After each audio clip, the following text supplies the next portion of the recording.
Good evening, everyone. Welcome to our 2025 Federal Political Forum for the Sherwood Park, Port Saskatchewan riding. We've got a full house tonight. I'm very excited to see that. This political forum has been organized in partnership by the Port Saskatchewan and Lamont County Chamber of Commerce and the Sherwood Park and District Chamber of Commerce. We've got both of our respective presidents down the front. Give them a hand of applause.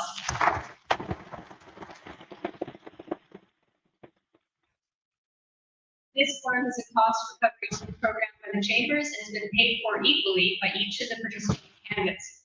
My name is Terry Langucci. I'm with Alstrom Wright, and I'll be your moderator this evening. Before we begin, we respectfully acknowledge that we are located on Treaty 6 territory, the traditional land of Indigenous people that have lived and thrived in this place, including the Blackfoot, Gros Ventre, Cree, Saulteaux, Dene, Nakota, and later the Métis. Tonight's forum has a full agenda, and therefore we've designated the forum in the following manner to allow all candidates equal opportunity to deliver their messages. I'll now read the rules and regulations of tonight's forum. The candidates will be seated alphabetically at the table starting from the right, facing the audience. Each candidate will have 3 minutes for opening and for closing remarks. The timer in front in blue will give a 20-second warning with a yellow card and then a red card at the end of the allotted time. No candidate will be allowed more than their allotted time, and the chair will ask the candidate to immediately stop speaking at that time. One question from each Chamber of Commerce has been provided in advance. It will be answered by each candidate from the candidates table. Candidates will have 2 minutes to answer the questions. Questions from the audience will be taken from the floor. The moderator may address the question to other candidates to keep a response time per candidate on an equal basis.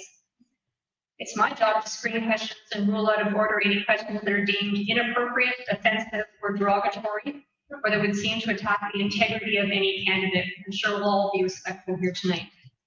I'm going to rule out of order any person who unreasonably attempts to use the question period as a platform for expressing their point of view on any issue. Answers to the question are limited to a maximum of 90 seconds. After the question period, candidates will each have 3 minutes for additional rebuttal or to summarize their platform. Authority in all matters. It says so right here. Please welcome in alphabetical order the 6 candidates for the Sherwood Park, Port Saskatchewan riding. Randall, Emmons with the Green Party of Canada.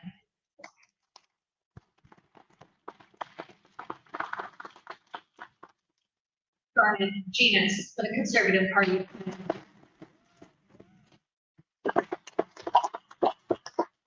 Tanya, Holm with the Liberal Party of Canada.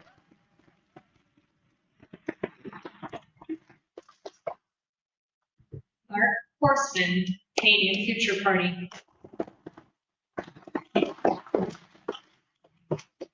last but certainly not least, Chris Jones with the New Democrat Party.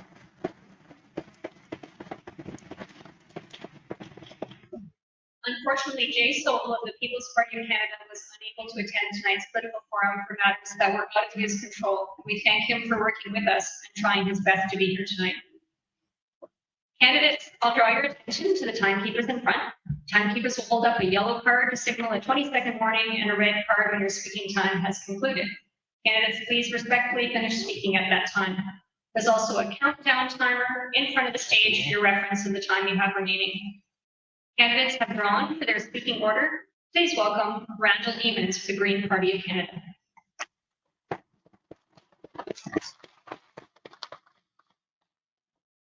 Good evening, everyone.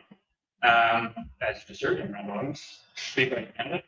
I've just started a new family here in Sherwood County. I've lived here my entire life, and I care deeply about what the future holds for my family and my daughter, as well as the future of every other Canadian and their families.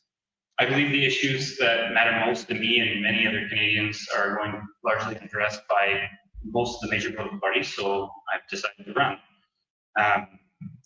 First and foremost, climate change is the single largest threat to human civilization, and I believe we need to address it immediately while doing what we can to care not to disrupt people's livelihoods.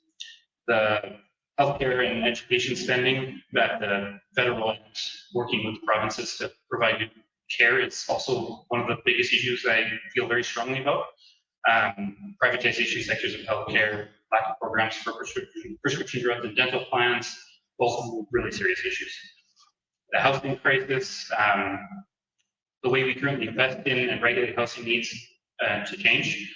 Homes should be for families first and investment portfolios second. The issue of globally rising right-wing extremism, anti-scientific populist policies is a threat to our very sovereignty as Canadians. And I also feel that the decisions made from our neighbors and friends in other major countries has put all Canadians wondering where we're going to be in the near future. I don't have any political formal experience, don't have any applicable post-secondary experience. However, any support that the Green Party of Canada can have for your votes, it goes a long way to sending the other parties a message, and if that's what you truly believe in. In the event of election, all I can honestly say is that I would involve experts in the field for each and every issue, reach out to very experienced Green Party members with more legislative technical experience, and of course look at the opinions and viewpoints of every single person that I be representing. This is the same expectation I have of any of my elected officials, and I hope you have the same for me or anyone else. Thank you.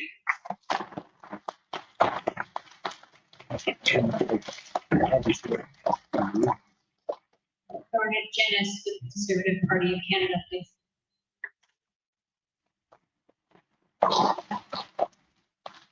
Friends, thank you so much for joining us tonight. I want to thank the Chambers for coming together and for all the good work that they do, and to thank all of the people of this community for giving me the honor of serving as your member of Parliament. I want to start by noting that it's been gratifying to see in the last few months a rise in patriotic fervor in this country. Patriotism, simply put, is love for one's country. To love your country is not to pretend that it is perfect, to deny its challenges and limitations, or to blindly follow its leaders. Love of country is manifest in realistically looking at challenges and opportunities and in doing the hard work necessary to make our country better. I know you love this country. That's why you're here and that's why you're participating in this election. And this is an important election in particular because this country we love is hurting right now. Our country needs us today more than it has in a long time. Over the last 10 years, we have seen escalating affordability challenges. For young people in many parts of this country, home ownership has gone from an expected birthright to an impossible dream.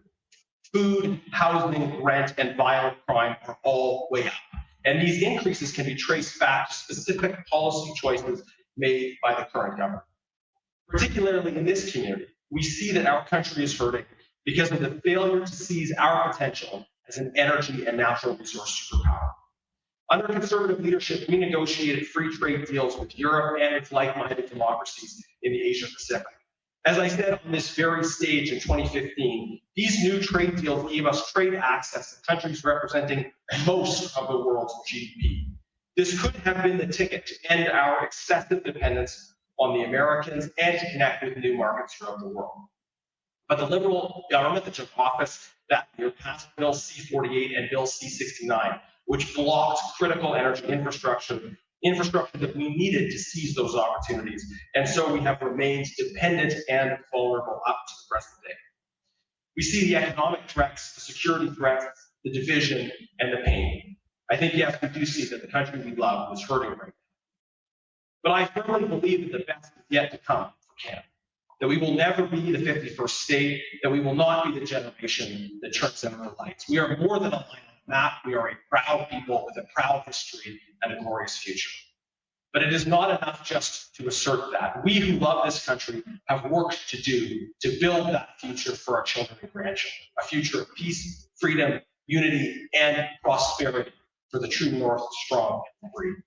This is the change we need, this is the change we offer, and this is the change that we can build together. Thank you very much.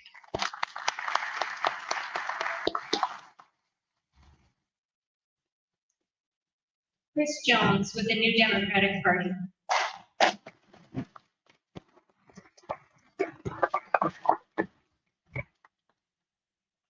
Good evening, everyone. My name is Chris Jones, and I'm the NDP candidate. I'm a pipe fitter, not a politician, which is why I'm wearing my work clothes on stage tonight. This represents who I am far better than a suit ever could. I'm a pipe fitter, not a politician. Something I've said over and over again over the last year. But what that really comes down to is I've never been an elected official. But I think our current elected officials are completely disconnected from the working class. We deserve representation that we can relate to. We should be able to reach out to our elected officials and have them understand where we're coming from with our issues and our problems. And say, I know what it's like to have to work 75 hours a week. I know what it's like to have to go out of town and support our family. We need to have elected representatives that we can talk to and relate to. Now, I'm not going to stand up here and tell you I have all the answers. I don't. I pull wrenches for a living. But what I can tell you is I'm a maintenance person. Every day at work, I get sent out to see what the problem is, and there's not necessarily a clear solution. So I get together with other trades, and we make a plan, and we find a solution to that problem. That's something we need more of in Ottawa. Regardless of who forms government, regardless of who came up with the idea, we need the government to put into action plans that work for Canadians. I don't need them arguing over who gets credit. I don't care who came up with it. If it's a plan that works and helps people, then we need to implement it. As an elected official, I want to hear from the constituents in this riding. I want to know your concerns. I want to know what's bothering you. My job as an elected official would be to represent this riding. And I can only do that if I talk to you. Over the last year, I've had the privilege of running as a campaign and running as a candidate rather. And I've got to meet so many people and talk to people on the phones. I've made thousands of phone calls over the last year. And I've learned so much because I've got a chance to talk to people from across different industries with different lived experiences. And one thing I can say is there may not be a simple solution. There may not be a quick fix. But when we come together, we can absolutely find a path forward and solve even the most difficult of issues. Thank you.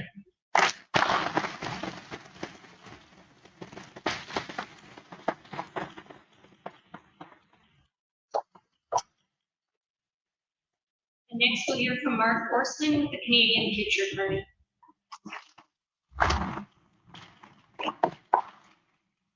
Hi, everybody. It's wonderful to see such an amazing turnout for this event. So thank you, everybody, for taking your time on a Tuesday night to come up and listen to us talk about policy. This isn't something that we get to do very often in Canada. So this wonderful, wonderful turnout. And I'd like to thank all of the people who are running for elected office. This is a difficult task. It takes a lot of energy. And so thank you to all of our fellow candidates. The Canadian Future Party is brand new. We're 100 days old, not over 100 years old, like some of the established parties. As you can tell, my table at the back is rather bare because we're 100 days old, so we don't have a lot of resources as of yet. But this is part of the process, is getting our ideas out there. We're a centrist party. We're neither right nor left, but forward. So we believe in fiscal prudence and sustainability, but we are socially very progressive. One thing I'd like to say is we support common sense ideas from Canadians for Canadians, regardless of what you believe or who you love. So with that, I will save everybody some time on our Tuesday night and close a little quickly here. But my background personally is I've been involved in politics since the 90s. I have found the fountain of youth, and no, I'm not sharing. Way back in the Mulroney times. I worked with the Harper government on a number of policy issues out of Saskatchewan and worked on removing cap and trade from the Conservative policy book in 2010. So something I felt very strongly about at the time. Since then, I feel like the old Conservative Party has lost its way and is working towards spreading misinformation and relying on our LGBTQ crowd. So I am concerned about that moving forward, which is why I had to start a new party and bring fiscally conservative ideas to the left. So thank you very much for your time and have a wonderful evening.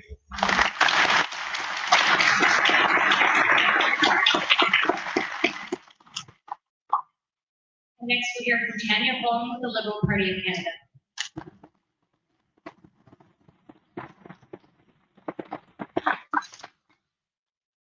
Hi there, thank you all for coming and spending your Tuesday night here, and thank you to both Chambers and Sherwood Park and for Saskatchewan for putting on this great event. My name is Tanya Holm, and I am your federal Liberal candidate. And I know it's been said before, but this election is truly one of the most consequential elections of our lifetime. The world has changed in a few short months, and not only is our economy being threatened, but so is our very sovereignty. We've never faced a threat like this before, and certainly not from a long-time ally. At this time, we need a leader capable of standing up to that threat. With the threats we're facing, the huge task of forging new trade partners, expanding the transportation and energy corridors so that we can get our products to new markets, we need real-world experience, strategic mindset, and respect for world leaders. We need adult voices in the room.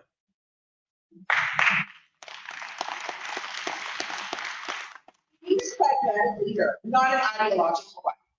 We need a leader that brings people together and not one that divides us on whether we wear boots or suits. We need substance, not three-word slogans. We need a leader of great experience, a leader respected in the corridors of power, someone who has the attention of world leaders, someone with experience in guiding national economies. We need Mark Carney at this critical time in history. And when Mark Carney gains his mandate, we need a strong voice in Sherwood Park and Fort Saskatchewan in his caucus. I am and I'm running because I want to see this riding represented well. I've been a resident of Sherwood Park here for almost 35 years. I've been an active part of our community, and along with my husband of 33 years, I've raised my 4 boys here. I've run small businesses here, and I understand the struggles and challenges that families and businesses face.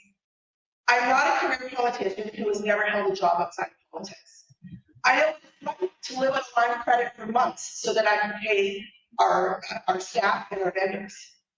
I know what hard work is like because I've done it. My experience in running and managing my own small businesses gives me a unique perspective on how certain policies affect the average person and small business owner.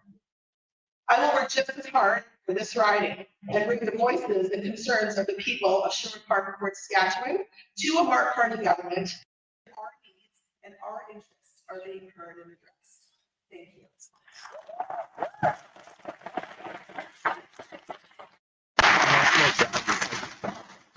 you. Thank you. All candidates will now have 2 minutes to answer the 2 prepared questions provided by their respective chambers in advance from their seats. Question number 1. Businesses rely on efficient transportation and trade corridors to access domestic and global markets. What is your plan to invest in and improve trade infrastructure, including rail, highways, pipelines, and ports? And please include, how will you ensure federal infrastructure spending is equitably distributed and targeted to support trade and economic growth? We'll hear first from Tanya, Holm of the Liberal Party. Thank you. I'm so happy to talk very close to the microphone.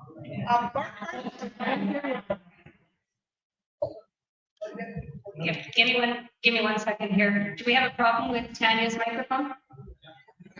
We do. Tanya, okay, time, can we make sure we're set for 2 minutes? Yes, thank you. Go ahead, Tanya.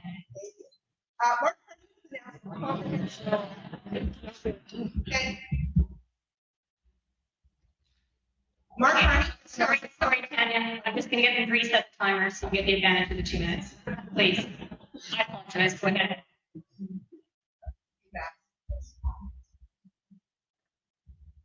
Thank you. Mark has a comprehensive plan to rapidly expand the transportation and trade corridors to access both domestic and global markets. One of the first things that Mark Carney has done when he first became Prime Minister was to convene all the premiers across the country and get consensus to remove all interprovincial trade barriers by Canada Day. This is the first step to improve collaboration between the provinces and to get our products moving freely across the country and to new markets overseas.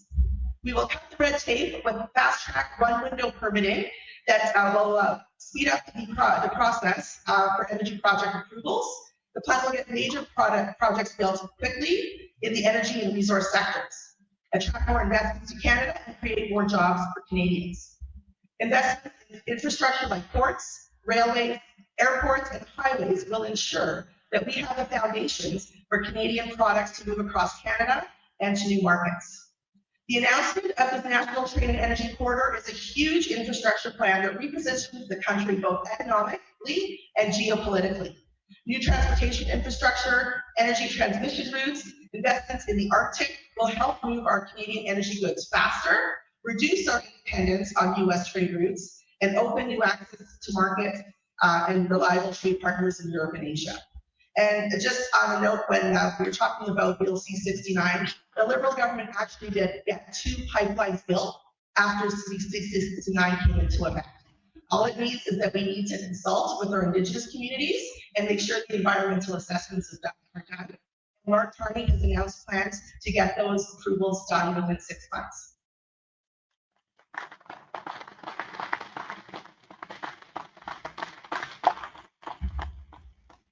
And Randall, Emmons, the Green Party.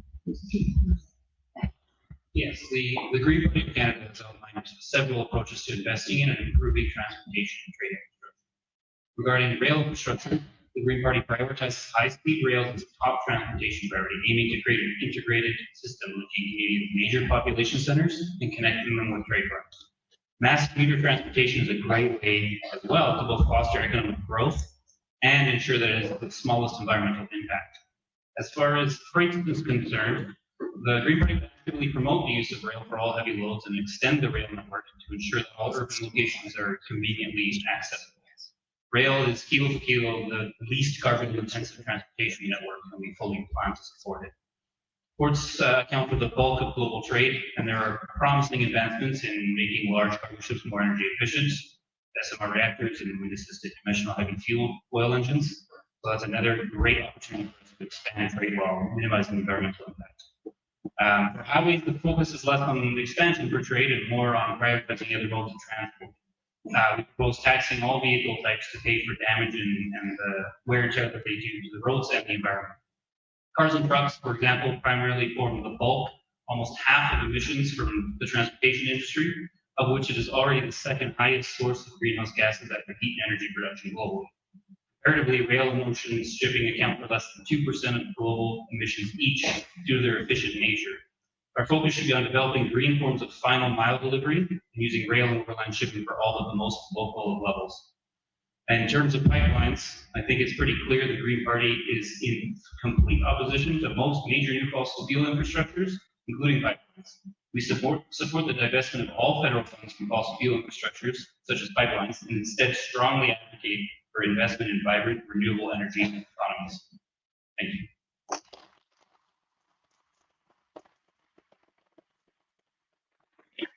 And next we'll hear from Garnett, Genuis, the Conservative Party of Canada. Thank you. Yes, one of them. Yes, that good? Most of here? Well, thank you for a very important question. I think we are going to end up discussing C-69 quite a bit tonight. Tanya just made the case that, hey, the bill's fine and things can get done under it. I think it's important to highlight, first of all, that Mark Carney does strongly support Bill C-69, and the Conservative Party is strongly opposed to Bill C-69. We see C-69 as a critical impediment to the development of energy infrastructure and many other kinds of infrastructure in this country. I think it's important to underline that the Supreme Court found Bill C-69 to be unconstitutional, and premiers across this country have raised the concern about how C-69 absolutely has and will continue to put a chill on all kinds of different development. Now, the other problem is, I speak French as well as English, and Mark Carney is saying different things in different languages and different parts of the country. He said in an interview in Quebec to Le Monde on Sunday that maybe we wouldn't need any pipeline, or maybe we would, or maybe we wouldn't, or maybe we would. He's previously said that most of the oil resources that will have to remain in the ground. I look for honest clarity from our leaders. And I'll give Randall and the Green Party credit for being clear about their position. We're clear about our position. If you're against pipelines, you're probably not going to vote for it. But we need to build energy corridors. And the Conservative Party has been championing energy corridors for at least 3 elections. And in the previous 2 elections, the Liberals opposed it. So you can't on the one hand say we don't have any ideas, and then try to run on the ideas that you previously opposed that we've been championing for 3 elections. We need to actually get pipelines done, and we need leaders who are consistent in every language and believe in getting energy projects done.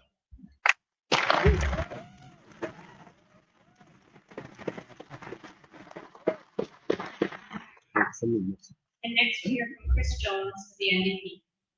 All right. Everyone can hear me? Oh, perfect.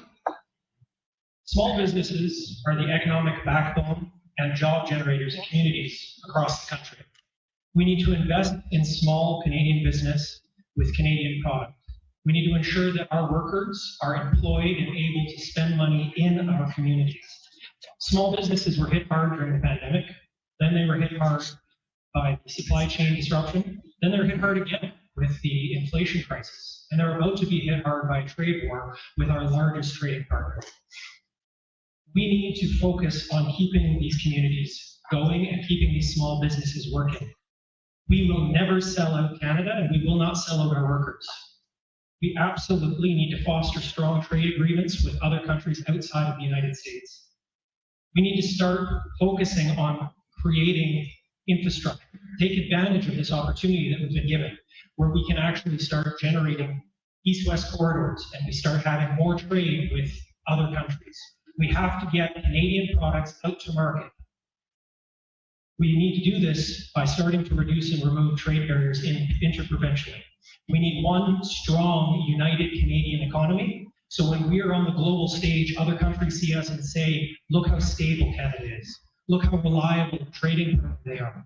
That will generate lots of economic benefits for the entire country. That's what we need to do during these uncertain times. Thank you.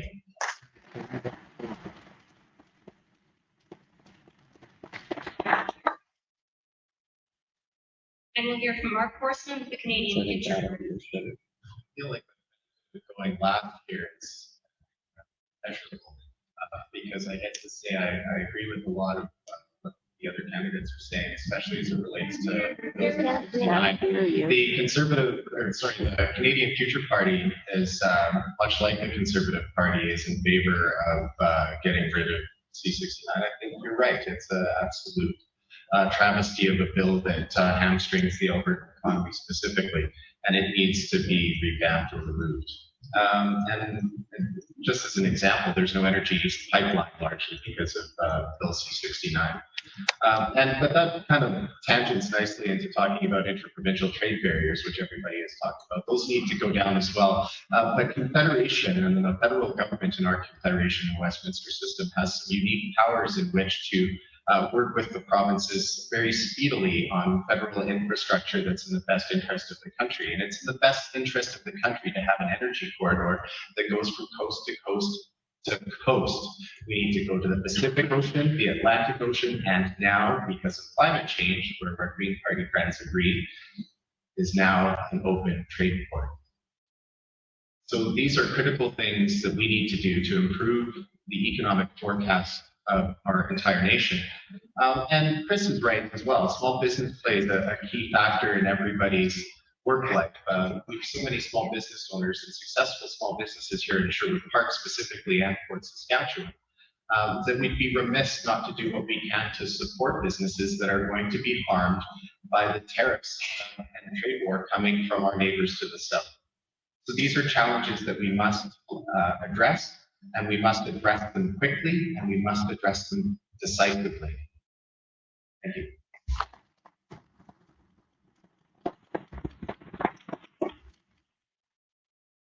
And next we'll hear from the candidates on the question that was provided to them in advance by the Fort Saskatchewan and Lamont Chamber. A recent survey of our chamber members revealed that 24% have been directly impacted by crime, including repeated break-ins and theft. This growing concern is affecting business confidence, investment, and perceptions of safety in our community. As criminal law, sentencing, and federal policing fall under federal jurisdiction, what specific actions would you and your party take whether through legislative reform, funding for enforcement, or support for crime prevention programs in order to help reduce crime and support impacted businesses in communities like ours. We'll hear first from Tanya, Holm of the Liberal Party. Okay, good. Thanks for the question. Canadians deserve to feel safe where they live, where they work, and where they worship. Mark Carney's announced his action plan to prevent crime, strengthen law enforcement, and aggressively hold criminal gangs to account. Some of these plans include automatically revoking gun licenses for individuals convicted of violent offenses, particularly for those convicted of intimate partner violence offenses. An essential part of any serious plan is cracking down on illegal guns coming across the border, because most of our crimes here committed in Canada are involving illegal guns. We are actively moving aggressively to expand our capacity to detect illegal guns, drugs, such as fentanyl coming across the border, by deploying scanners, drones, helicopters, boosting federal border personnel, appointing a fentanyl czar, and by implementing stronger penalties and new resources to uncover money laundering networks that facilitate all of these illegal activities. Our government will build a foundation by giving law enforcement and the people our technology they need to protect our communities and to combat criminal networks. We will recruit and retain 1,000 more RCMP personnel. The Liberal government will act decisively to strengthen the criminal codes and move aggressively to protect victims by making bail laws stricter for violent and organized crime, home invasion, car theft, and human trafficking. And we will play an important role in creating conditions where every child can grow up and feel safe to achieve their potential, where kids are steered away from crime and towards opportunity.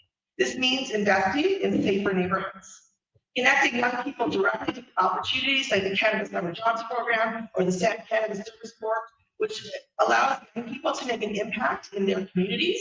This also means providing better mental health services across the country so kids can have the support they need when they need it.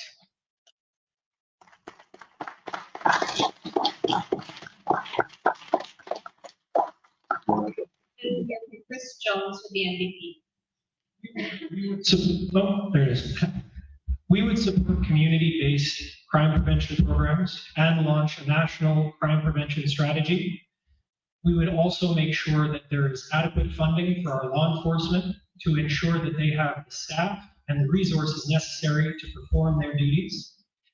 We absolutely need to start making investments to make Canadian communities safer. You shouldn't be nervous to walk around your neighborhood. You shouldn't be worried when you're at home that someone might steal your vehicle out of your driveway or break into your home. We need to invest into Canadian communities, and we need to address one of the root causes of a lot of these crimes. Mental health and addiction supports are severely lacking in this country. We need to invest in Canadians that are struggling. 6.5 million Canadians simply do not have access or the financial means to access mental health care. We should be paying for mental health care with our provincial health card, not our credit card.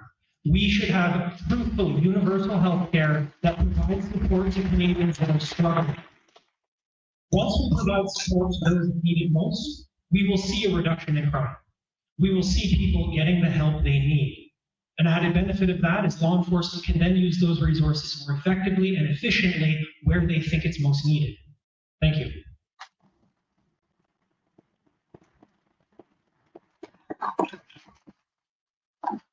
I'm here from Randall, Emmons with the Green Party.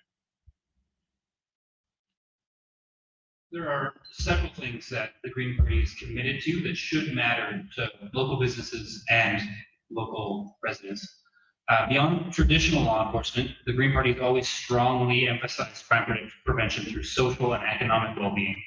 Our approach to resilient communities and social justice aims to address the root causes of crime. Key policies such as working to implement targeted interventions, reduce child poverty rates, increasing the Canadian Child Tax Benefit and National Child Benefit Supplement, strengthening employment insurance, and substantially increasing investments in early learning and childcare. We're also advocating for the gradual implementation of a federal basic income supplement. It's a bigger picture issue, but that can go a long way to helping families and dealing with the core sources of crime in the first place. Treating substance use as a public health issue, something I absolutely agree with. Expanding culturally safe and evidence-based treatment, recovery, and harm reduction services. Removing criminal penalties for the personal possession and use of all drugs. This would relieve law enforcement and the criminal justice system in order to help them focus on other areas. Making community wealth and economic and social priority by supporting initiatives such as public and green spaces, caring for the homeless, affordable housing, childcare and transit, all of which contribute to stronger, more resilient communities. The Green Party's focus is on sustainability, and a thriving local economy would indirectly benefit businesses. For example, eliminating federal income tax for those earning under $40,000 immediately return up to $50 billion directly to working Canadians, reducing economic strain, which studies have shown have a direct impact on crimes at the local level.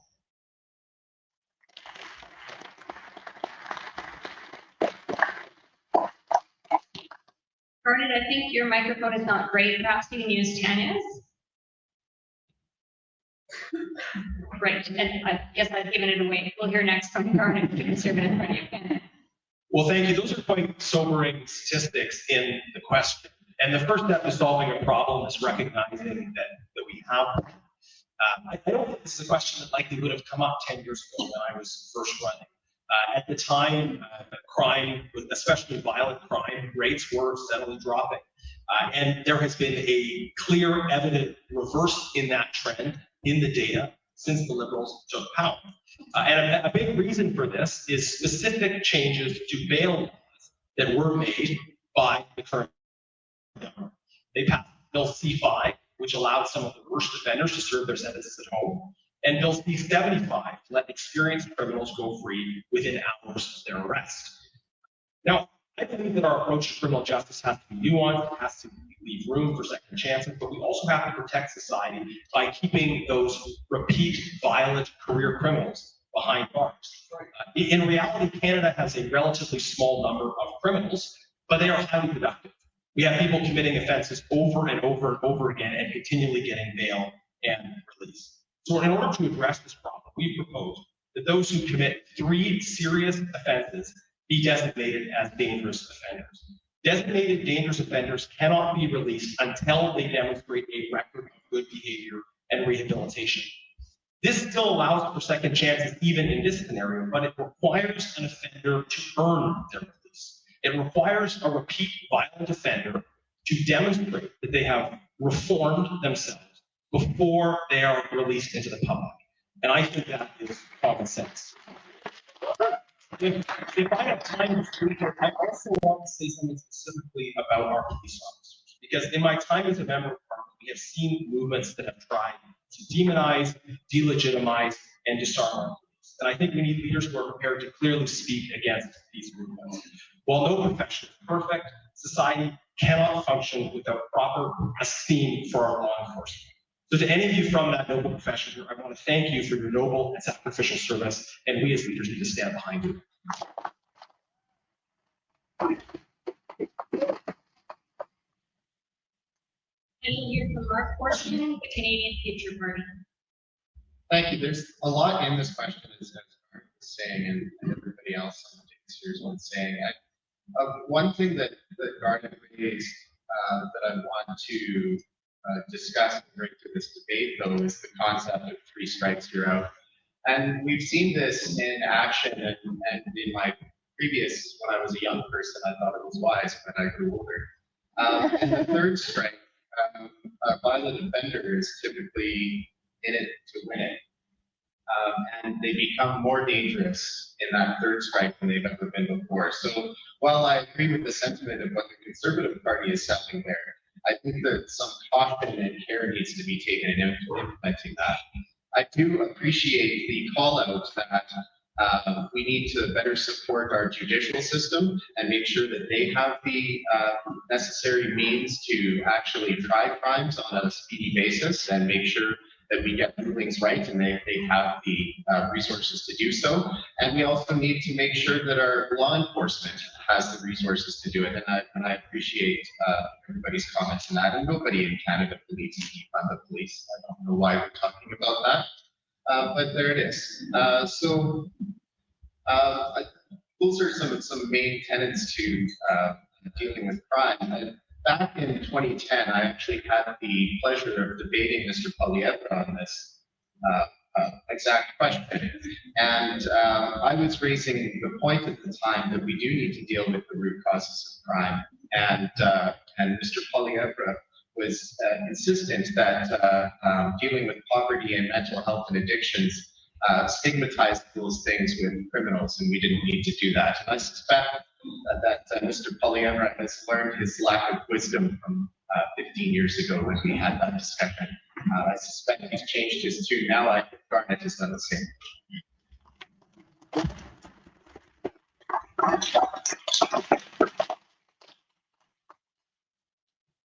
The second portion of tonight's event is the question and answer period. For anyone who has a question of the candidates, please fill out one of the supplied forms for your 40-word or less question, and the candidate that you want to have answer that question, we're having people hold their hands up with forms right now to get a form. Each question must be 40 words or less and must be directed to one candidate. You can either ask the question yourself, we'll have some microphones taken around for that, or you can pass it up here to the front and we'll arrange to ask some questions from the desk here. As we await people being given the opportunity to form those questions, we'll take a brief 5-minute break for the candidates, and then we'll proceed with the audience Q&A tonight. Candidates, you have 5 minutes to stretch legs and prepare for the second half of the forum. Please promptly return to your seats in 5 minutes. Thank you.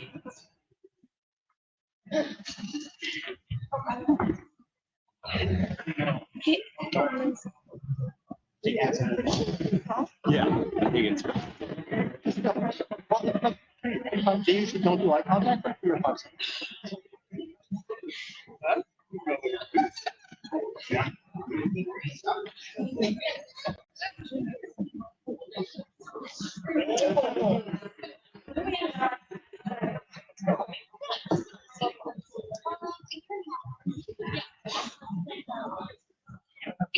Lots of learning. Yeah, I got another one. It's like,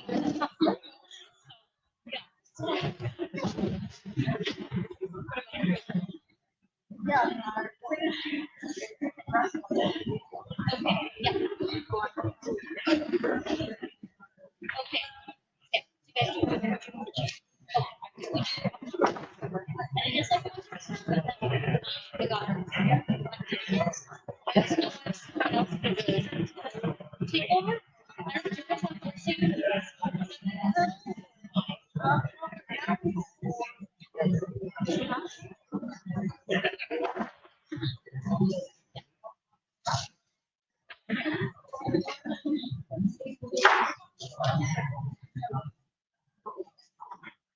Yeah.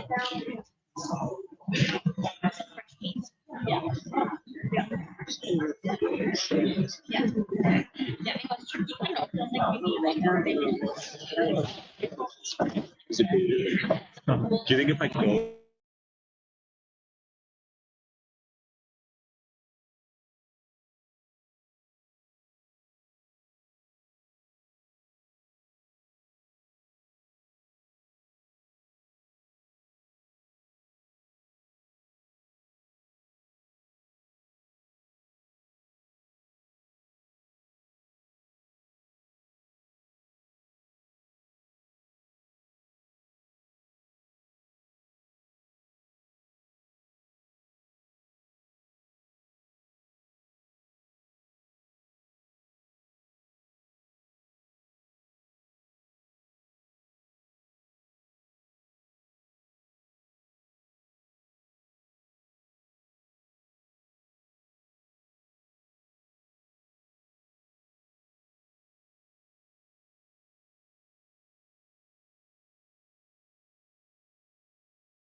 We'll now move into the question and answer period.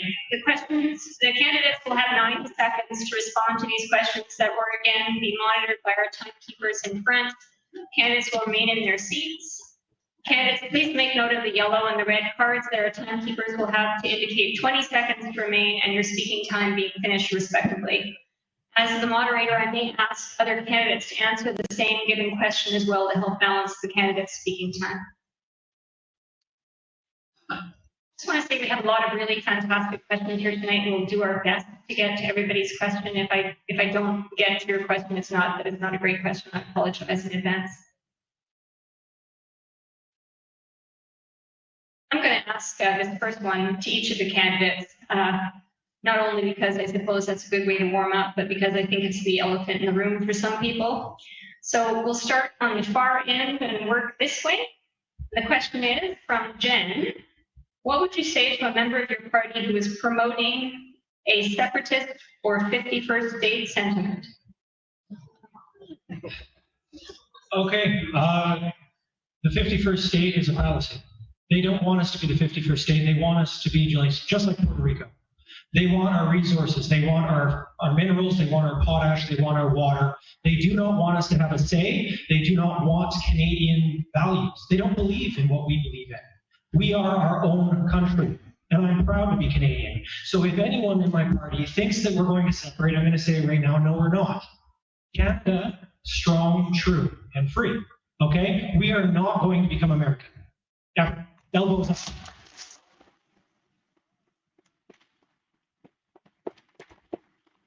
I had a great pleasure the other day of getting to spend some time with Charlie Angus. And absolutely the messaging from him and from all of the current NDP MPs has been Canada first, okay? We are not going to tolerate this separation nonsense. They're doing some sort of thing on May 1st where they think they can convince Albertans that just Alberta should separate. It's absolute nonsense, and I don't have time for it.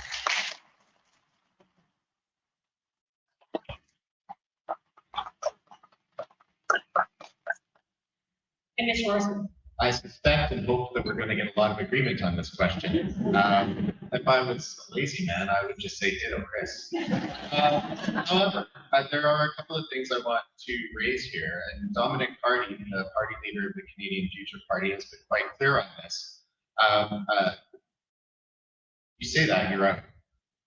Quite clear. We have no time for that. It's a ridiculous argument. It's insulting to hear it. And Dominic has also been quite clear, and I share this belief, that every time the American government refers to us as the 51st state or refers to our prime minister as governor, we expel a diplomat. That's enough.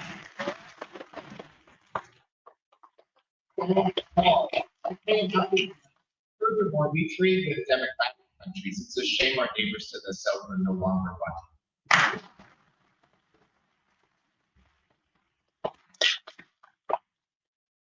Tanya.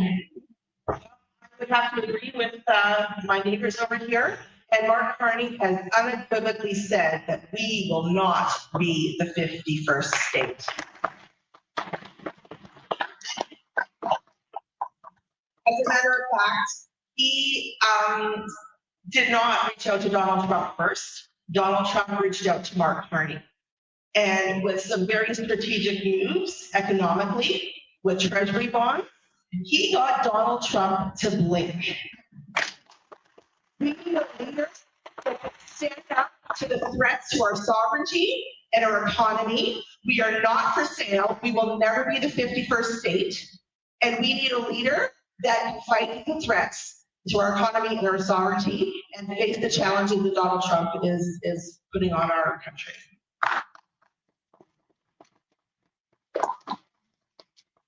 And Carmen. Thank you. Our party has always strongly supported Canadian sovereignty, Canadian independence, and Canadian unity. It is Canada first, and I'm glad to see Canada first is a sentiment that is catching on. It is a unanimous sentiment within our party. It always has been and always will be. And let me say just one additional thing about Canadian sovereignty and Canadian independence. I think we've come face to face with the one customer problem that we've had for too long in this country. If you are a business, many members of the Chamber, of course, are here, business owners who understand that if you have only one customer, then you're in a very vulnerable and dependent position. And under Stephen Harper, we negotiated trade deals with many other countries around the world, but we failed to follow that up with the infrastructure required, the pipelines, the access to ports. We have to assert our independence and sovereignty, defend our independence and sovereignty, and build for prosperity that ensures that independence and sovereignty going forward, which means we need strong trade access and the infrastructure access to the coast so we get out of this one customer problem. We shouldn't be selling our natural gas far below the world price when we have alternatives.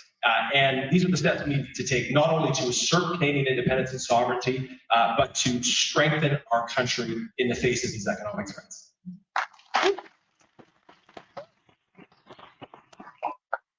And Randall.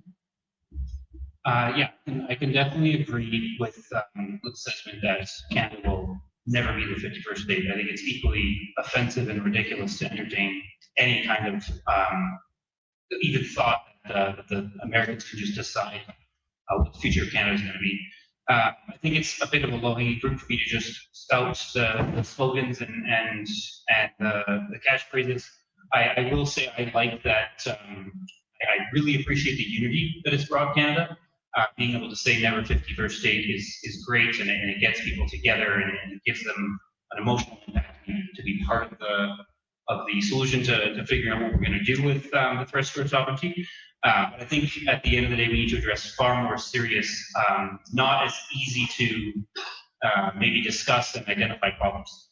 Things like our provincial leaders meeting and entertaining conversations with extreme right-wing, both social media influencers and politicians and talk show hosts. Little things like that stacking that up. That's what gets American voters slowly blind to real issues and disregarding us as our own powerful sovereign nation. And I think addressing those things, those problems we have here, allowing politicians to let those people have a voice and giving them credit, that's the real problem we have with where we're sitting today with a relationship.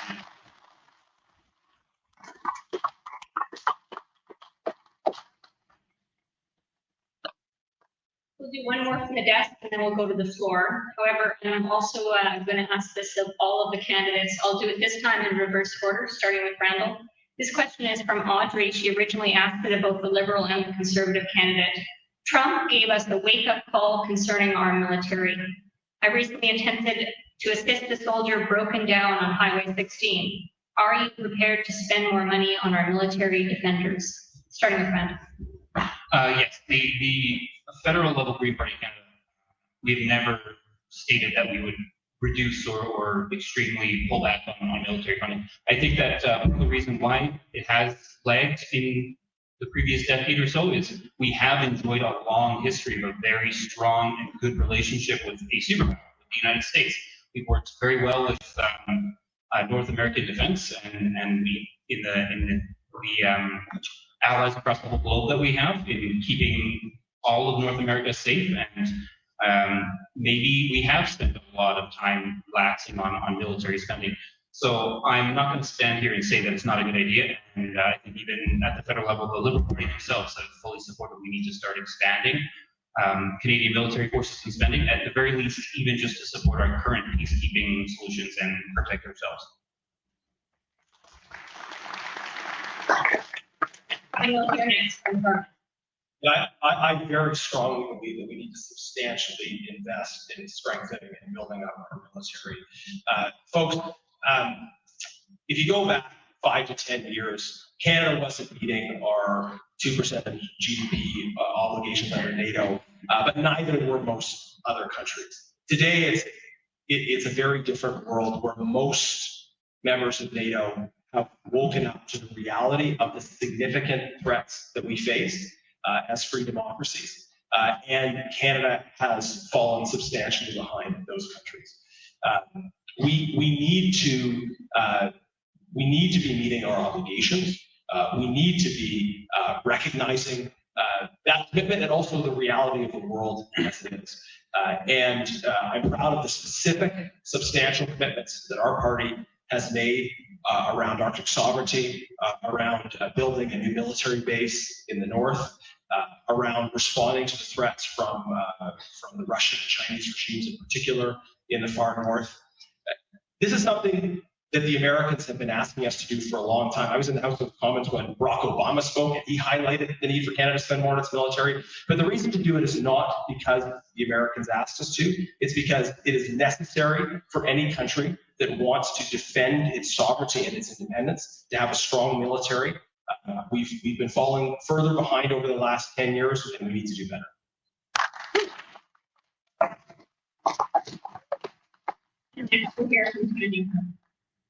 I think we're all in agreement that we do need to increase our military spending, and we need to increase our investments in things like new submarines, additional heavy icebreakers, drone capabilities, and we are committed, our party is committed to meet our 2% NATO target by 2030 or even earlier.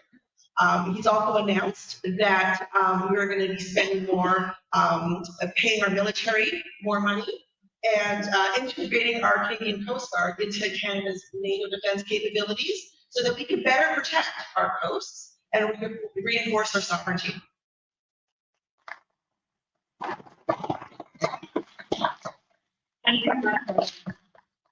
The Canadian Future Party has a main policy plank that we will increase our military spending to not just meet, but surpass our NATO commitments.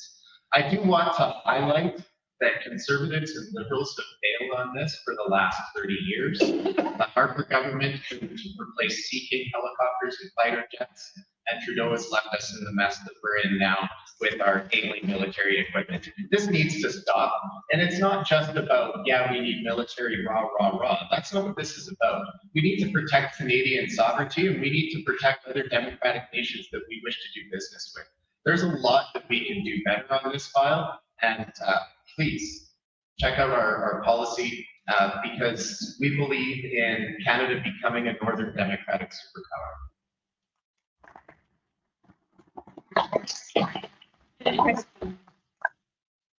Yes, absolutely. We need to start meeting our NATO requirements.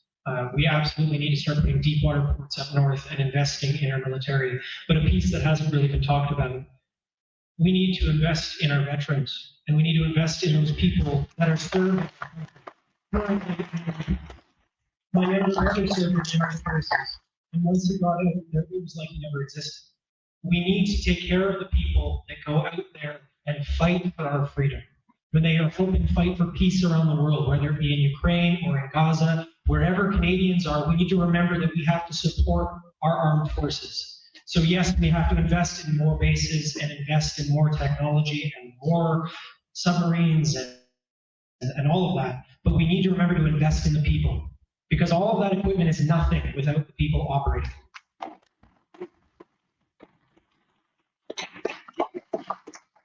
We have a question from the My name is Peter Holm, and my question is for Mr. Genuis. Canadian values dictate that there's no room for nuance when lives are at stake. You voted against motion 658, which called for ceasefire in Gaza, release of all hostages, feeding the starving. Since your vote, over 25,000 civilians have died, 115,000 wounded, infrastructure totally destroyed. Can you justify your vote?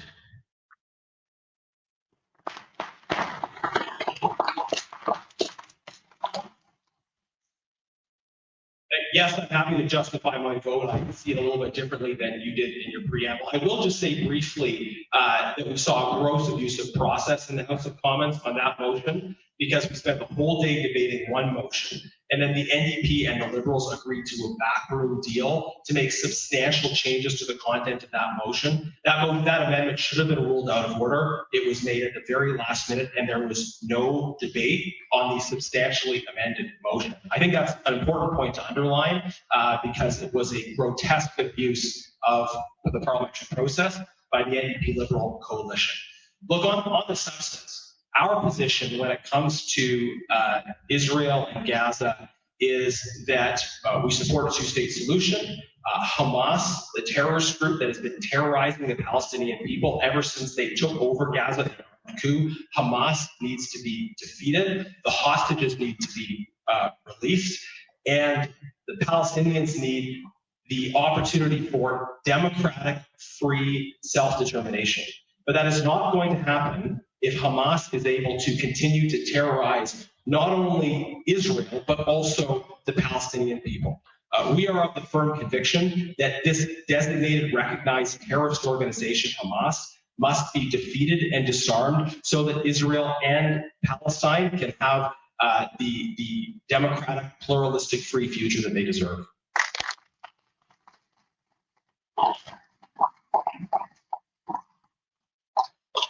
This next question is for Garnett and also for Chris Jones.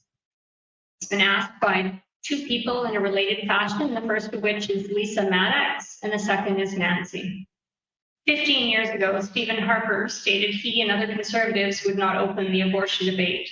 What is your stance on abortion now? Canadian women have had the right to access abortion since 1969. Why waste money on abortion surveys? Why not spend time on things that help the riding and not on women's biological clocks or what women do with their own bodies? We'll start on the far end with Chris. Excellent question. Women have a right to choose. We need to keep talking about it because Roe v. Wade, which couldn't possibly be overturned, was overturned. If we don't pay attention, things can change while we're asleep at the wheel. Things that we never thought could happen can happen. Women absolutely have a right to choose, and it isn't up to the government to get in between a woman and her right to choose and her body autonomy. All right? Government has no place in telling women what they should be doing with their biological clock and all that stuff. Absolutely, we need to keep having the conversation and keep talking about it. Abortions are legal in this country, and if we're not careful, it can end up just like the United States, where we've overturned it and made it illegal. Thank you.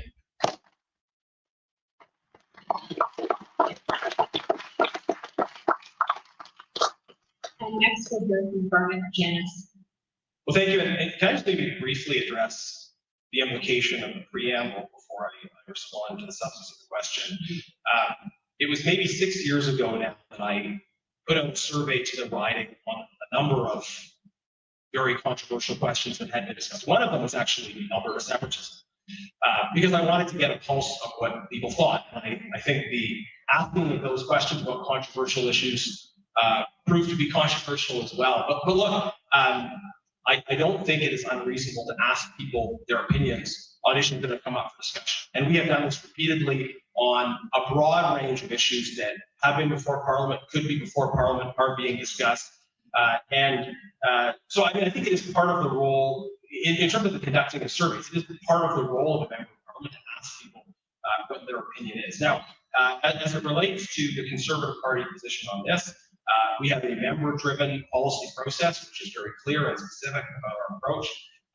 It states that a Conservative government will not propose legislation on this issue, and it also says that on issues of conscience, members of Parliament are free to consult their constituents, consult their own consciences if those issues come up, and vote according to their own consciences. So, look, our party is a party that reflects the diversity of Canada. We have people in our party who are pro-life, people in our party who are pro-choice, but it is also a position of our party that a Conservative government will not bring forward legislation.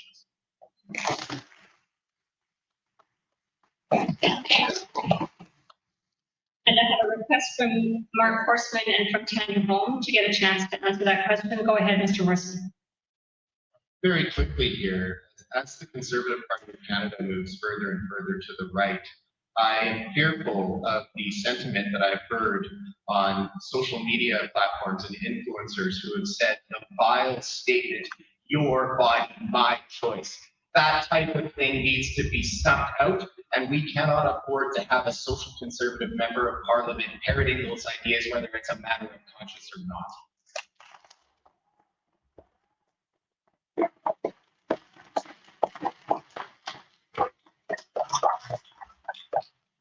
And from Tanya Holm.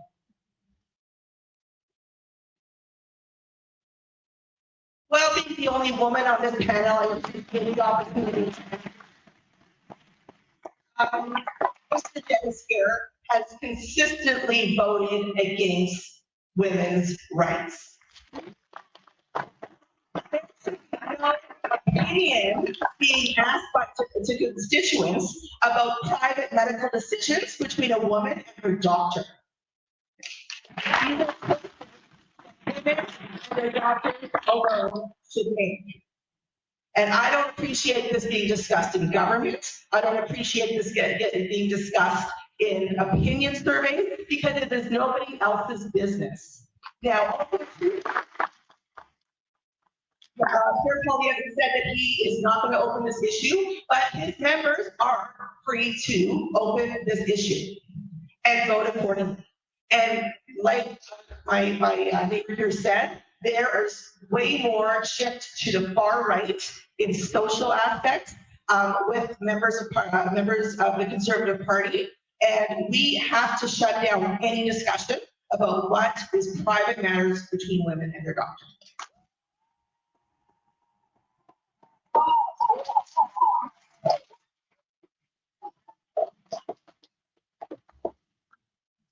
I have a question from the floor, Todd. We have one over here. I'm sorry, sir. You've had a chance to this question. There's just a lot of questions tonight.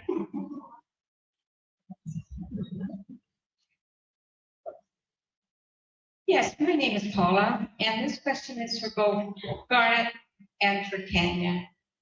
I am an immigrant. I came as a young girl, my mother and father and siblings. My question to both of you is, first of all, what makes an illegal immigrant? Is it someone who is displaced?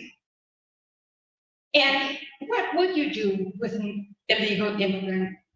Or someone who's had possibly a criminal conviction? Would they be deported? Or would they be able to stay here and serve their time here? Thank you. Well, I believe that question is directed to the Liberal and the Conservative candidate. We'll start with Tanya Holm, please. Well, I am a first-generation Canadian. Both my parents immigrated here after the Second World War. And you know what? Our population is small. We need immigration. And we need thoughtful immigration.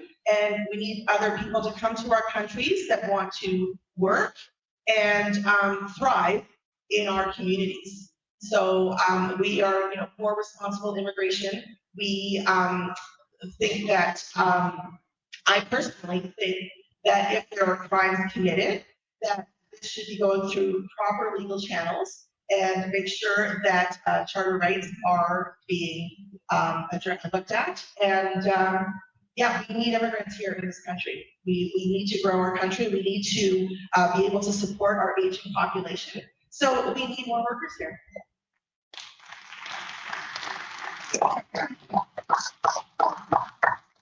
And from Garnett. Yeah, thank you for this question. It's a very important one. As I watched the immigration debate in this country, I think it's quite clear that there was a broad pro-immigration consensus up until 2015. At the time, under Stephen Harper, we had relatively high immigration levels compared to other Western countries. But we had a good system of identifying immigrants based on skills, of having refugees who were well supported by private organizations and others, and having an efficient, effective asylum system that could adjudicate claims, reject bogus claimants, and accept legitimate ones. That system has in many ways broken down under this Liberal government. And we've lost that pro-immigration consensus. We have very high levels of immigration, but on top of it, we have very high levels of asylum claims, which are not processed in a timely way. And we have a very high amount of temporary immigration. You see this for instance, in the large volume of international students who are coming not to attend universities, but to attend small, in some cases, very dubious institutions. We need to restore confidence in our immigration system by having a system that is proportional, that does not get ahead of our capacities in terms of housing, healthcare, and social services, and a system that is based on the rule of law, where those who come are assessed, screened, and our adjudications are efficient. Thanks.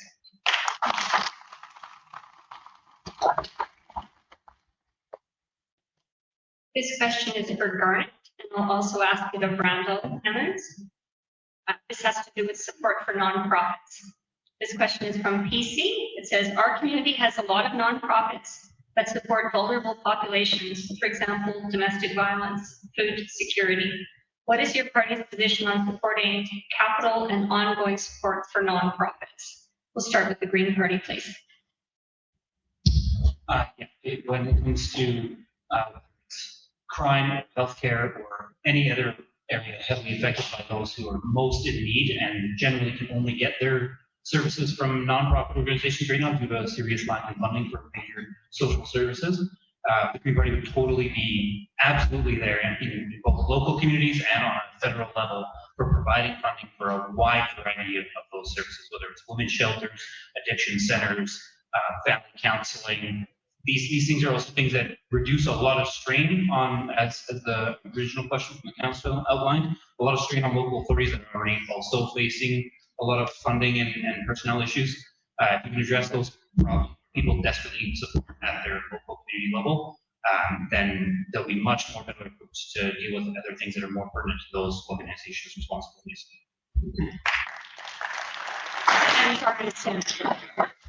But thank you. I think this is a very important question, and we need to recognize that for the most part, when people face challenges, they want to engage with community-based not-for-profit organizations that are present on the ground and do a better job of identifying real needs. So we need a government that recognizes the value of charities and not-for-profits and works to build a supportive ecosystem for their work.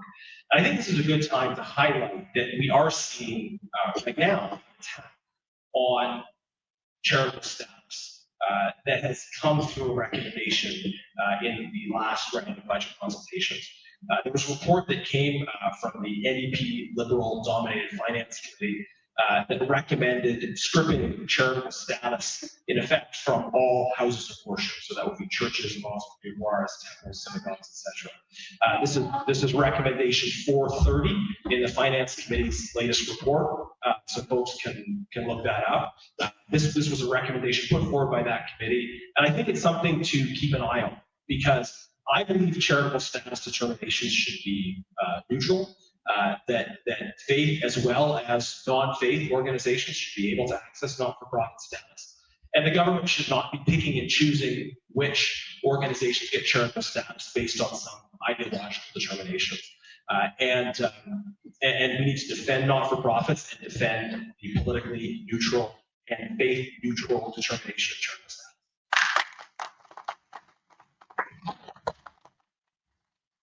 And you're calling his question from the floor. Okay. To Garnett, Genuis, and Horseman, is the protection of LGBTQ plus rights to medical care, government support, and representation by institutions, both national and local, a policy that you and your party supports?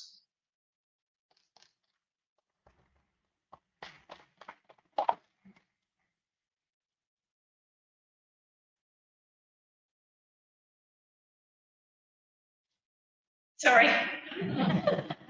There was a very similar question here. I'm just making sure that it was covered. I'm sorry, that was a question for... We'll start with Mr. Horseman. Thank you. 100% yes. This is one of the most critical pieces of care that we can bring to our community And we're talking about a community that needs support and that we actively need to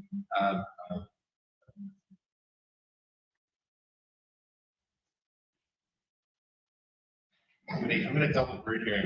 Speaking out. We actively need to support this community because they're not treated fairly right now.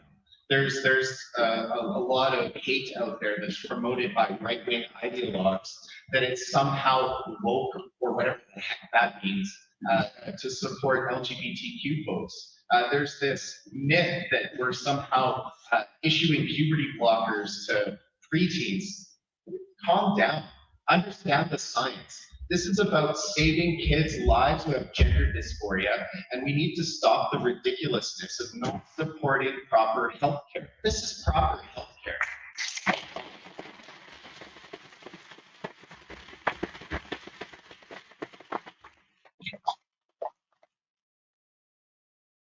Garnett.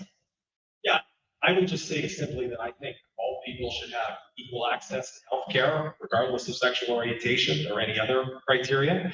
I get the implication that there may be something else you wanted to ask, but I mean, I would agree that nobody should be discriminated against in the provision of healthcare, and I think we would all agree.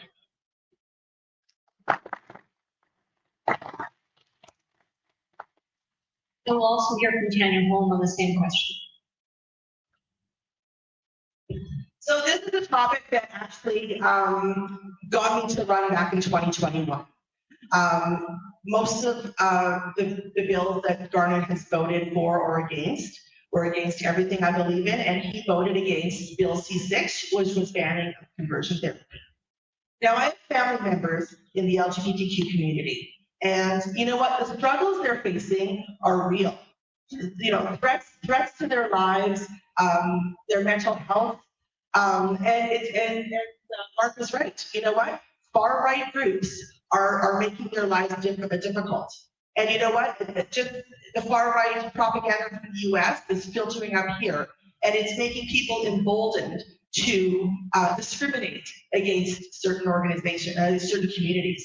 So you know what? We need to protect marginalized communities, not vote for policies that would make their lives difficult.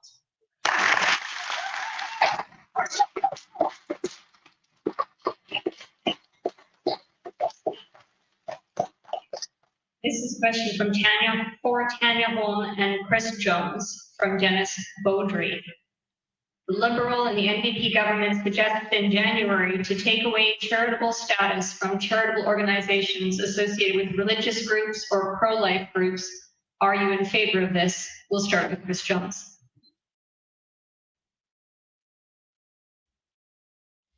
Yes, I am. I am in favor of them having their charitable status revoked. I don't see why they are a charity. If they want to provide help to others, they can. The pro-life people, I completely disagree with.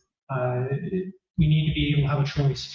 Like it's already been said, we have no business getting in between decisions made by a family doctor and women.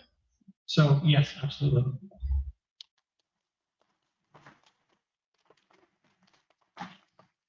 And Tanya Holm. So it's important to recommend to realize that this was a recommendation by a nonpartisan parliamentary standing committee. That it's not the same as a decision made by government. It's not a liberal policy, and it's merely something that the bipartisan committee has recommended for government to consider. That does not even mean it's going to make it to the House. So basically, you know what? I don't believe any religious organization, no matter what faith, should be getting charitable tax dollars to promote their religion, no matter which religion you belong to.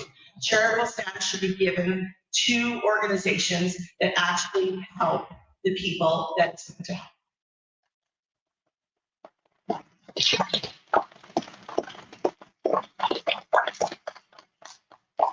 This is a question from Taryn for Garnett, Genuis, and Randall, Emmons. If Bill C-69 were to be abolished, how would you protect Indigenous and Métis autonomy over the land pipelines would be running through? We'll start first with Randall. I think it's pretty clear that if that bill were overturned, regardless, we would fight for legislation that would prevent those pipelines from being built in the first place. I know it's a controversial issue, and that's one that could potentially cost huge amounts of jobs as well as financial stability for Canadians. Again, that's something we really need to work through and have both parts. That none of these issues are easily fixable, easy answers. Both sides and both solutions, both sides of the parties here have beliefs and solutions that will have consequences for Canadians. And I think we need to make sure that whatever choice is made, that you need to put effort into alleviating any downside. So yes, if there's a pipeline going through and we can stop it, sure. If it's gonna cause an issue with Canadians' livelihoods, then we need to step in and make sure that people are being trained, there's social supports, there's unemployment supports, that we can transition those people to new jobs. But at the end of the day, we would be supporting the Indigenous population one way or the other. And from Garnett. Thank you. So as I've said before, Conservatives strongly oppose the unconstitutional Bill C-69. We need to have a fast and effective consultation process that engages stakeholders but gets to a result. And that includes having shovel-ready zones where the consultations are done in advance. And it's a total myth, the implication that Indigenous communities are always or even primarily against these kinds of developments. We see huge Indigenous support for development of energy projects. In fact, many Indigenous nations are now on the proponent side of these projects because they see the potential in them for prosperity for their communities. Just briefly in the time I have left, Tanya, the Finance Committee of the House of Commons is not a non-partisan committee. You said a lot of things tonight about Parliament, about my work elsewhere, that are simply not true. Parliamentary committees are made up of members of Parliament in proportion to their standing in the House. The Finance Committee is dominated by the Liberals and the NDP. Conservatives dissented from that report. You said it might not make it to the House. I can help you with that too. The report was tabled in the House of Commons on December 13th at 12:10 p.m. It's already been tabled in the House of Commons, so I would suggest that when you're making criticisms, either voting record or statements about reports in the House, that you ensure those are informed by what's actually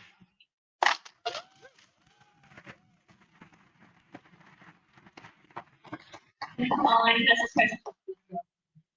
Hi, my name is Connie. I'm a small business owner, and I was happy to hear the comments about how important small businesses are to the economy. And this question is directed towards Tanya and Garnett. And I'm wondering if either one of your parties would consider rolling out another interest-free loan program for small businesses to help during these times. We'll hear first from Tanya Holm. Hi, thank you. You know what, Mark Carney's government made an announcement that in light of the threats that we're being faced with our economy, with the threats of the tariffs being placed on us, that any money received in counter tariffs will go directly to employees and businesses that are affected by that. So there will be some relief.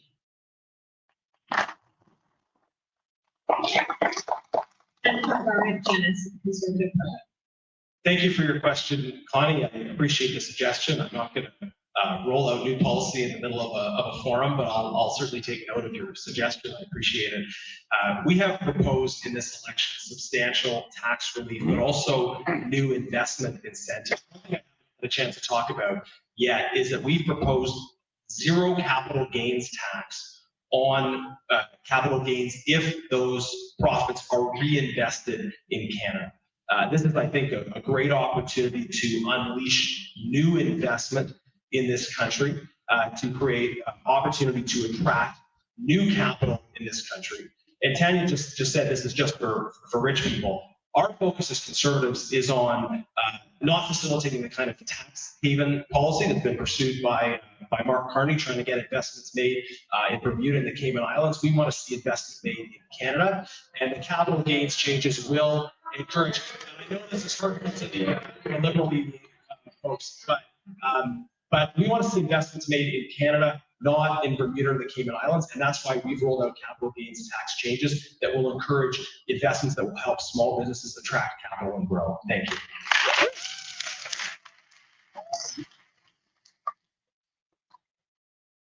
a question from Jack about reconciliation. It's being asked of Garnett, and I will add to Chris Jones as well as Mark Horseman.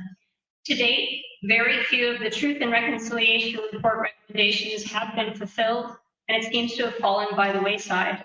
What will your party do to see that all of the Truth and Reconciliation Commission's recommendations are acted upon? We will start with Chris Jones of the NDP. With the NDP, we've always stood by the Truth and Reconciliation reports. We've tried our best to reach out to leaders within the Aboriginal community, and yes, we have been failing them. We absolutely need to do better. I know for myself, I've been learning a lot about the Aboriginal community and learning about things that happened long before I was ever born.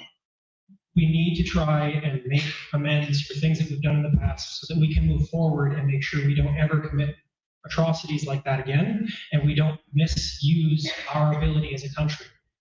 We need to remember why we're on Treaty 6 land, how we all got here. All of us are immigrants in this room for the most part, other than those that are Aboriginal.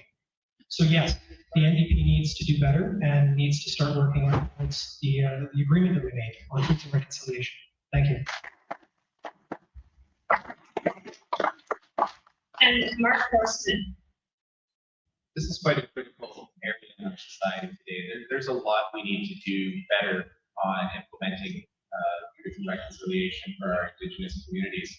And I do want to bring this slightly back to Bill C-69. It's kind of embarrassing for the Conservative Party that it took Trudeau to build a pipeline. I kind of feel bad for my friends back in the Conservative Party. But they energy corridor, which is in our party platform as well. We need to take special care for duty to consult, which is part of Truth and Reconciliation. It behooves us all to read a history book every once in a while and recognize our past and our community and understand that the mosaic of Canadians that make up this great country. And moving forward on Truth and Reconciliation is a critical aspect of that.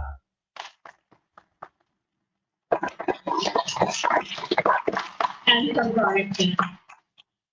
Parenthetically, 4 pipelines were built while Stephen Harper was in power, 6 were approved, and we did it without billions of dollars of taxpayers' money.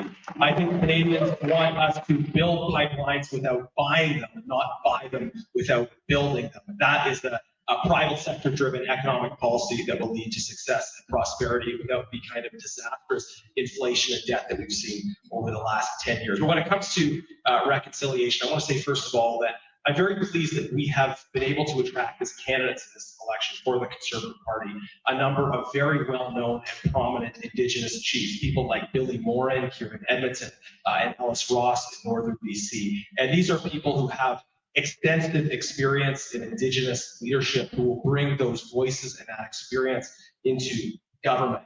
We need to work on all aspects of reconciliation, including economic reconciliation, that is working with Indigenous nations to facilitate prosperity and opportunity.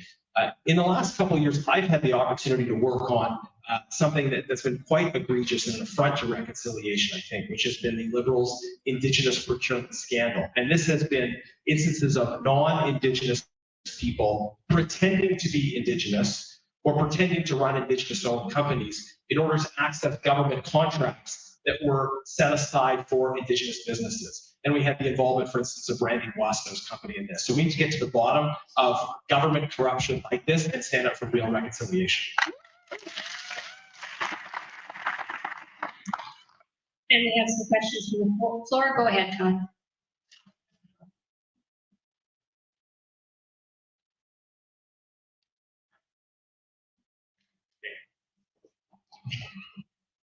Good afternoon, good evening. My name is Art Lang, and I have a question for Tanya Holm.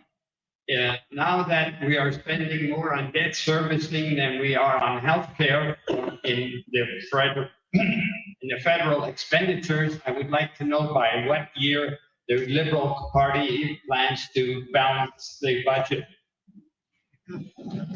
Ms. Holm. Thank you. Our party has a pretty comprehensive plan to build our new transportation and energy corridors to get our products to market. A lot of the conservative policy is to slash spending, and people need to understand that there's a difference between investment and expense. And right now, what happens is a lot of the cuts that conservative governments, both federally and provincially, do is to cut infrastructure money, and all those things do is make things more expensive later down the road when it has to be done.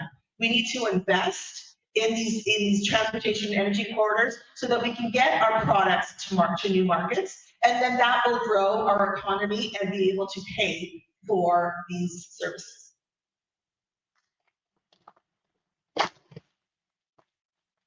And we'll also hear from Mark Horseman on that same question.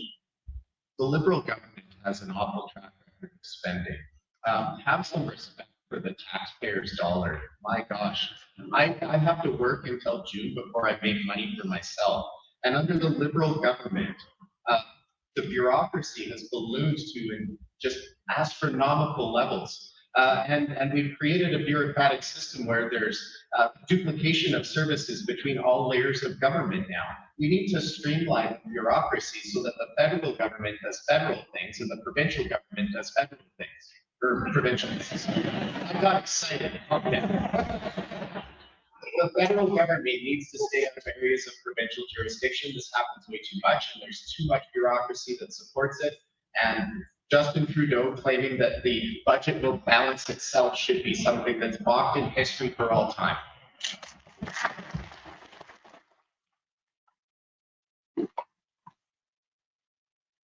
I have a question from the table from Louise Rogers, and this is for Garnett as well as for Randall Emmons.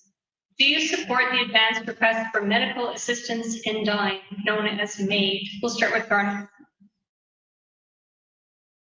Absolutely not. I think it's extremely dangerous to introduce the idea of non-contemporaneous consent. All of our statutes around consent are based on the presumption that a person has to be able to consent in the moment to what they're doing and what's being done to them.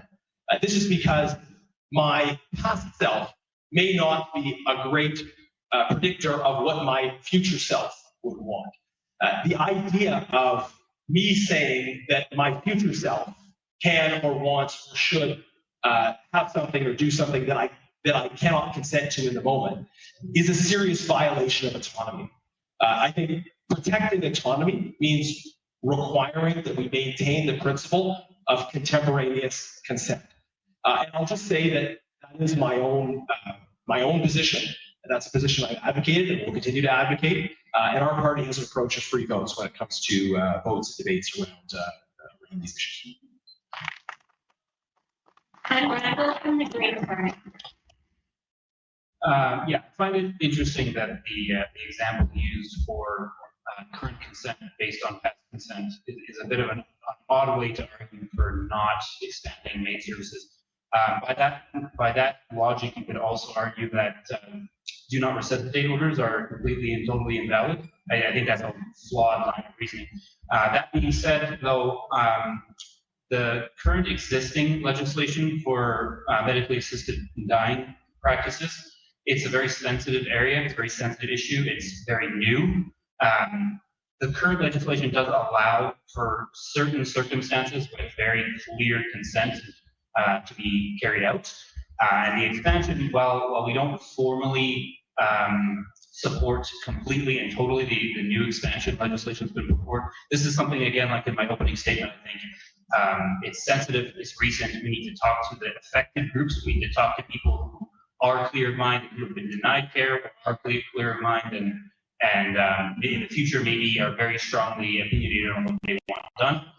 And again, we need to talk to people involved, we need to get the constituents' opinion on this, and we need to bring it to the federal level of government based on what the people want and not just idealistic statements.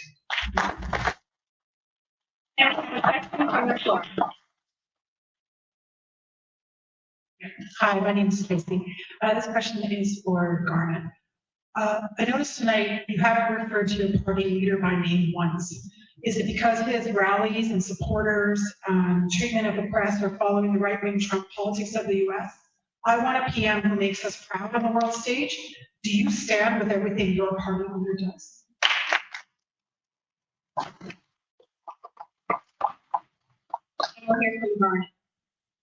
Yeah, Pierre Poilievre will be one of the best prime ministers in this country. If you'd like me to say his name more, I can. Pierre Poilievre is a strong, principled leader of conviction. He cares about this country. He loves this country. He works harder than anyone I have ever met. And he will be a principled defender of this country. He has immense experience at the cabinet table at senior levels. And as Stephen Harper has said, who had Mark Carney and Pierre Poilievre work for him, his endorsement is clearly behind Pierre Poilievre. Someone who knows how to get things done. And look, the Liberal EDA hecklers and former candidate in the front row, you don't like Stephen Harper's record, but you're trying to claim it now. Because the same Liberals who attacked Stephen Harper's record are now trying to say that it was all a credit to Mark Carney. Look, Pierre Poilievre sat at the cabinet table. He got important things done for this country. I am so proud to serve under him as leader, and he will be an excellent prime minister for this country.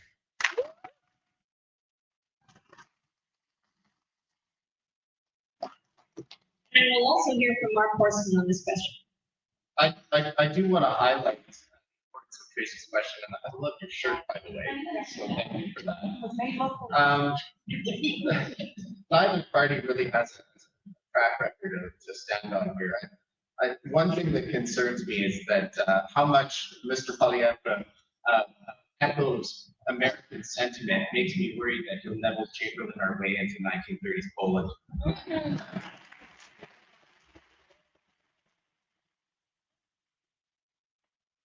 My name is Randall. My question is for Tanya, and Garnett to follow up with his opinion of it.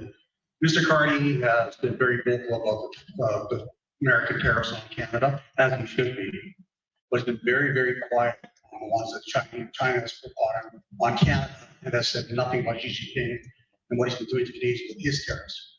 What is your response to his quietness on that subject? And Garnett follow up on that afterwards, please. Go ahead, Tanya. Well, I think our immediate threats right now are from our once allies to the south. And he is dealing with those tariffs, appropriate counter tariffs, to make sure that our economy is not as threatened, our sovereignty is not as threatened. As far as Chinese tariffs, I am not very familiar with what the tariff situation is going on there. But I will find out. You know what? I have not been in politics. But you know what? No country should levy devastating tariffs to other economies. That doesn't benefit either country.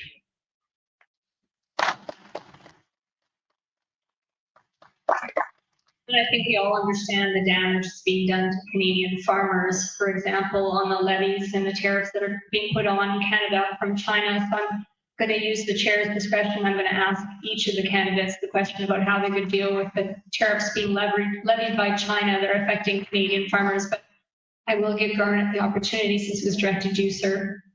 Yeah, thank you for an excellent question. And the threats to our economic security, our national security, and our sovereignty from the CCP. This is an issue I have worked on extensively in my time as a member of parliament. I've actually been personally targeted at my personal email by Beijing affiliated hackers because of my work with an international organization called IPAC that's working on these threats. I think this is extremely important. And you asked the question, you know, why haven't we heard more from Mark Carney on this? I think that's a good question. And I think one of the problems we've seen is the lack of disclosure of Mark Carney's financial interests and the extensive relationship we know that his company, Brookfield, had with the People's Republic of China. And again, liberal hackers, you don't want to hear it. But the reality is that Mark Carney's company, Brookfield, had these extensive dealings, and Mark Carney stood by one of his candidates who personally told people that they could take a Canadian citizen to the Chinese consulate for a bounty. Mark Carney stood behind this candidate until he stepped aside and was replaced with another candidate who attended a CCP military parade in Beijing along with Vladimir Putin. We need to take these threats very seriously from the CCP. These are serious threats to our national security. I don't think it's good enough for someone running for public office to say they don't know about it. And I think Mark Carney has some serious explaining to do.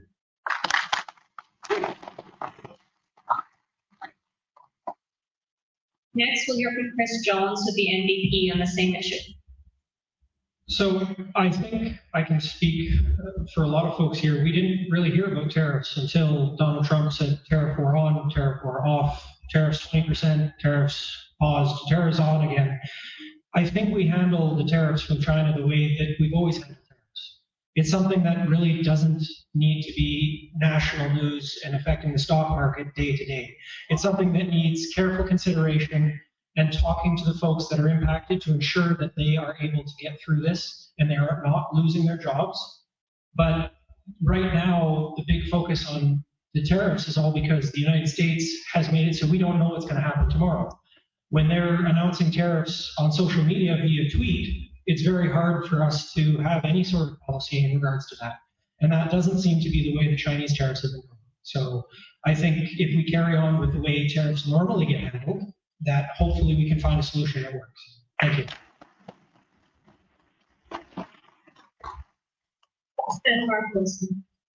The Canadian Future Party believes in free and fair trade with other democratic nations. In his career as a New Brunswick politician, Dominic Cardy removed the Confucius Institutes from the schools there and was immediately approached by agents of the Chinese government threatening him in his office and the New Brunswick economy. This type of foreign interference needs to stop, and we need to address it directly. I find it curious that Mark Carney seems to be the beneficiary of Chinese interference in our elections through social media. I find that very disturbing, and I wonder why he's the beneficiary of it. But ultimately, when it comes to trade with China, they are a large customer. We need to diversify our trade. We need to diversify our trade options. But we should be not expanding trade into a country that's actively engaging in genocide of its Uyghur population. We need to stand up for human rights and democracy across the world.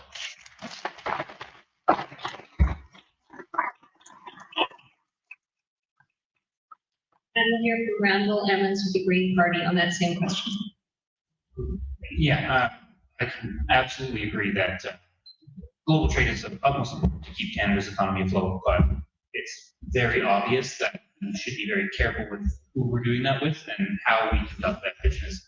So you can send a very strong message to countries and nations that want to interfere with our elections, that want to spread misinformation on social media, that want to carefully and slightly change their tariff and tax policy. But at the end of the day, you have to still work with the global community. So we should, and absolutely I agree, we should be maybe considering sending messages to countries that refuse to diplomatically resolve those more quiet issues, and if they refuse to go to the table, to taking trade action. But I agree, at the end of the day, if we're not going to trade with China, and you're going to trade with the States, we're going to see them be able to just block us up, and that'll have a massive impact on our country as well.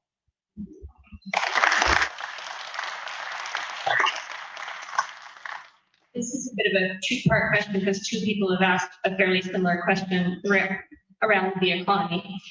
The first is from Cam Stove, and he has asked, every party claims to be fiscally responsible, but in the last decade, the deficit has climbed higher and higher. If your party forms the government, what is your projection for a balanced budget? And a related question from Dave, a tax cut is proposed by many of the parties. How are you going to fund that tax cut and still expedite major projects and defense spending increases? So I think that's a wide enough question. I'll ask each of the candidates to answer that. I'll start with Tanya Holm.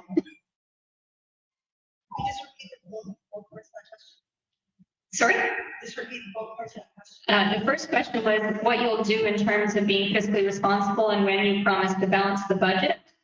And the related question is, how will you expedite major projects and defense spending increases without funding cuts somewhere? Thank you. You know what, Mark Carney is the leader we need right now.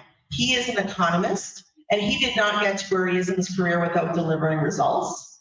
And his plan to diversify our economy, expedite projects in our energy and resource sectors, to get our products to new markets, that is how we can invest in our infrastructures right now so that we can be making money and growing our economy and paying for all of these things. And Mark Horseman, we hear from next. What a great question this is, because politicians love to talk about fiscal responsibility like they invented it. But we've seen a lot of deficit budgets from conservatives and liberals in the past year, and you dial the past years, you dial the clock back to Craig Jen and Paul Martin's government, and it was off the backs of the Canadians and an artificially high GST, which Stephen Harper trimmed. Stephen Harper had to deal with the housing crisis and everything that stemmed from that, so was forced into a deficit spending situation. But when it comes to being fiscally responsible, ultimately we take in as much money as we spit out. It's that simple. Let's actually collect what we need to spend to provide the services the government needs to provide its citizens. That's how you balance the budget. We need to stop spending on bureaucrats that we don't need, duplicating levels of service across multiple levels of government. We need to support an energy corridor that allows us to have profitable businesses and taxpayers that contribute to the coffers of this country so that we can actually balance the budget. We need some sanity behind the purse strings and not this constant deficit spending, especially that we saw with the Liberals and the NDP coalition government of the last 4 years, spending on everything under the sun that, to be honest, doesn't benefit a whole lot of folks in this riding.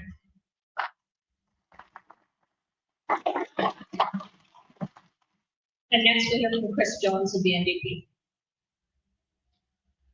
So this is definitely a situation where I'm not going to pretend that I'm an accountant. I couldn't speak to when the NDP would like to balance the budget. What I can speak to is that they would like to start having the ultra wealthy pay their fair share. They've been very open about that. That's something they've always talked about doing, so that we can start paying for the things that us in the middle class need. Those of us that don't make millions of dollars a year, those of us that have to struggle and work hard for our paycheck, and seemingly every year it gets more expensive where our pay doesn't go any higher. We haven't caught up with inflation for years. I've been a journeyman since 2016, and my wage has barely changed in the last 10 years. I tell you what, inflation sure has gone up. All right, so I'm not going to pretend I have an answer for when we'll balance the budget, but I do know it's time that we start making people pay their fair share so that all Canadians can be prosperous.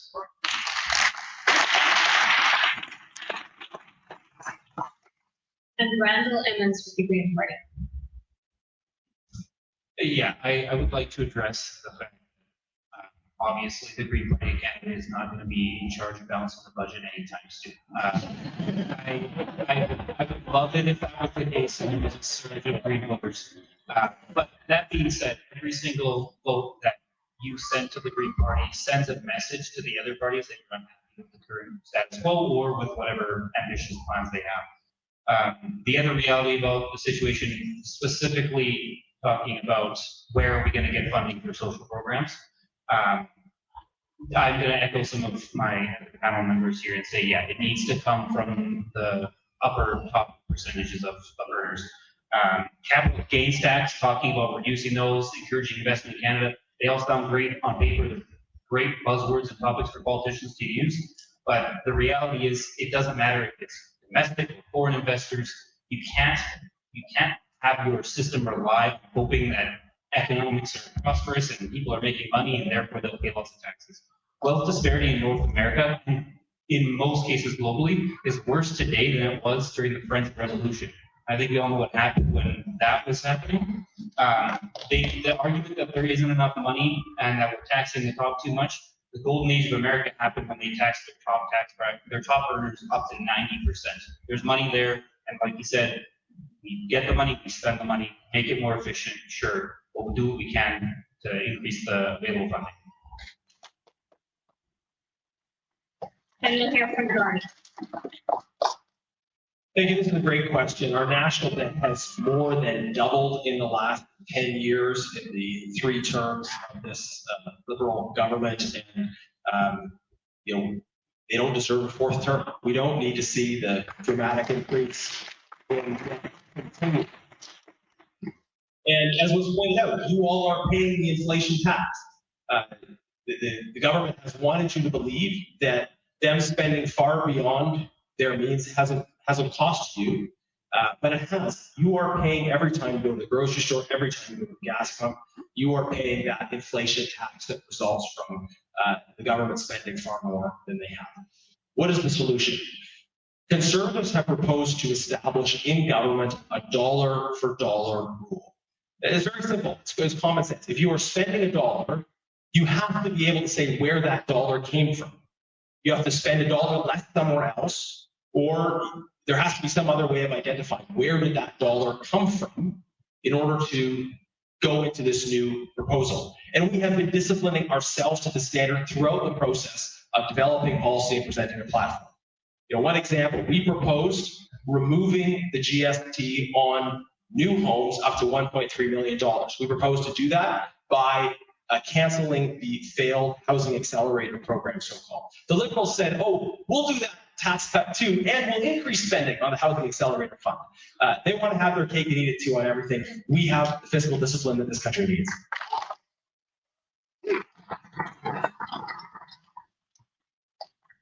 This is a question from Jeanette Osada. She's originally directed it at Garnett, but I'm going to, again, use my discretion to start at the far end and give each of the candidates to answer this question. What are you going to do to address the housing shortage?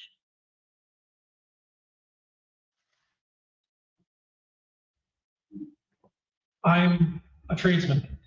We need to build more housing. And you know what? The federal government needs to get back involved with having affordable housing for Canadians to prevent these rental blocks from popping up that are run by wealthy individuals that are looking to rip off average Canadians. The number of people I've spoken to that simply can't afford a place to rent, that home ownership, that's not even in the conversation. All right? And that's for folks that are living here, born here. Never mind folks that are trying to immigrate and want to have a life here in Canada. So for the housing shortage, we need to get boots on the ground and we need to start making affordable housing. When I worked for Star Mechanical, I had the great privilege of working on some Habitat for Humanity. It was actually a ground that was broken in Edmonton by former President Jimmy Carter. And it was one of the most fulfilling things I'd ever done as a tradesman, getting to build houses that I knew were going to help people that needed it most. So absolutely, we need to start building houses that people can afford.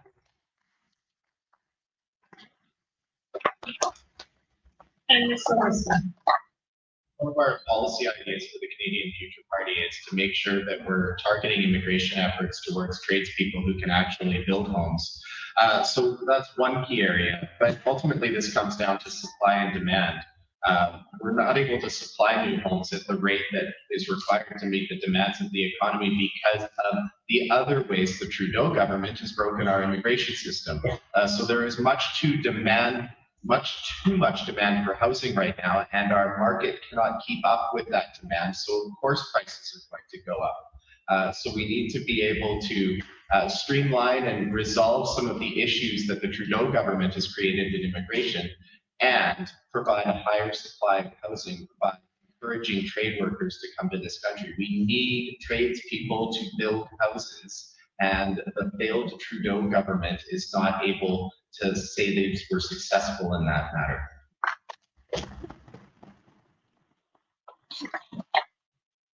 And Tanya Holm. So like it was mentioned too, you know what, the government does need to get back into the business of building homes. Back in the Second World War, we also faced a housing crisis, and the government of the day formulated a plan to get small, affordable houses built quickly and efficiently and affordably for the veterans returning from war. And Mark Carney has committed to do just that. He's committed to having upping our new housing starts to 500,000 new homes to alleviate the shortage that we're facing in the housing crisis.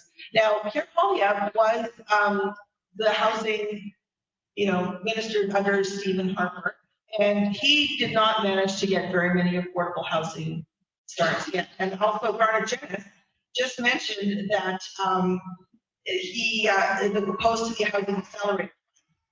When it was announced by the then Minister of Housing, Sean Fraser, then Conservative MPs across Canada, some of them wanted to access that housing accelerator funds for their municipalities in their ridings. And Pierre Poilievre effectively muzzled them so that they were not able to ask for that funding. So we do need to increase funding. We also Mark Carney has announced more money to get people involved in trades and promoting the Red Seal program.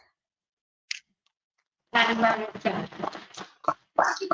I think it's pretty clear that we've had 10 years of failure from the current government when it comes to housing policy. When Pierre Poilievre was housing minister with Stephen Harper, rent and home prices were about half what they are now. Housing was substantially, obviously, verifiably much more affordable then than it is now.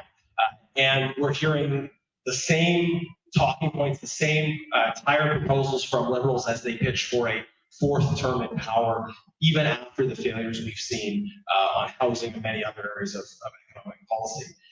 We've articulated some very specific proposals around increasing home construction in this country. We need to build more homes. Our proposals include, as I talked about, axing the sales tax on new homes, worth up to 1.3 million, selling off 6,000 federal buildings and thousands of acres of federal land, incentivizing municipalities to speed up permits, free up land, and cut housing taxes. We presented a proposal for providing municipalities with funding to partially match reductions in development charges. These proposals are going to incentivize and push new home construction. We also need to get control on our immigration system because the lack of controls in our immigration system have also contributed to the problem. It's been 10 years of failure. It's time to fix it with building more homes. From the Green Party leader from Randall. Yeah, I think that there's basically two big sides of this argument when it comes to what to do about the housing crisis. On the one end, you have a solution of spend money, build houses, get them built for Canadians who need houses. And on the other end, you have the open market that needs to provide housing based on demand. Trying to switch between these two fundamental absolutes on this issue is never going to solve the solution or solve the problem. When you have housing prices skyrocketing because the private market is out of control, no matter how many houses you build or how high the tax credit you give for entering the market, you're not going to make the houses more affordable for Canadians or first-time buyers. If anything, there needs to be way more nuanced looks at the federal level of how to provide organizations who are building houses cheaper materials, better trade deals, like was mentioned by the Conservative Party, having municipal infrastructure regulatory costs and subsidies for the cost of developing new developmental areas, their utilities and all of their coding and zoning infrastructure. Those are great solutions, but I do take offense to the immigration being a problem. Without immigration, we wouldn't have growth, and the entirety of our capitalist economy is propped up on growth, period. And if you don't have that, it will fail.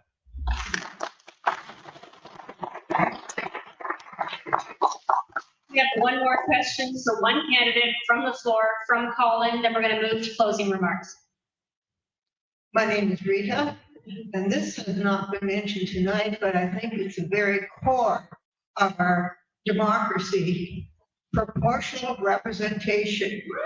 I think this is something that we need to bring forward and implement, because there's different places in Europe where you have some variation of this, but we do need a system of proportional representation in this country. So, who's the question for? With Randall and Chris. Okay, Chris, go.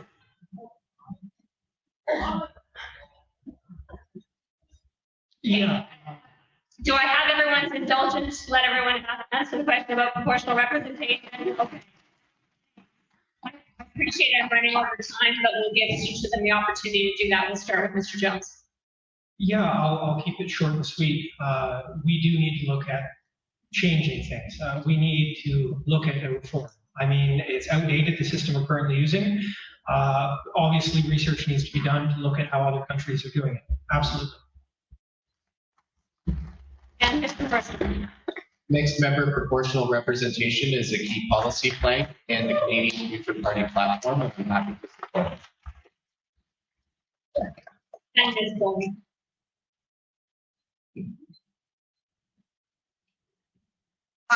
You know what, I believe that us in Canada have a great system here with a multi-party system, unlike the US with a two-party system.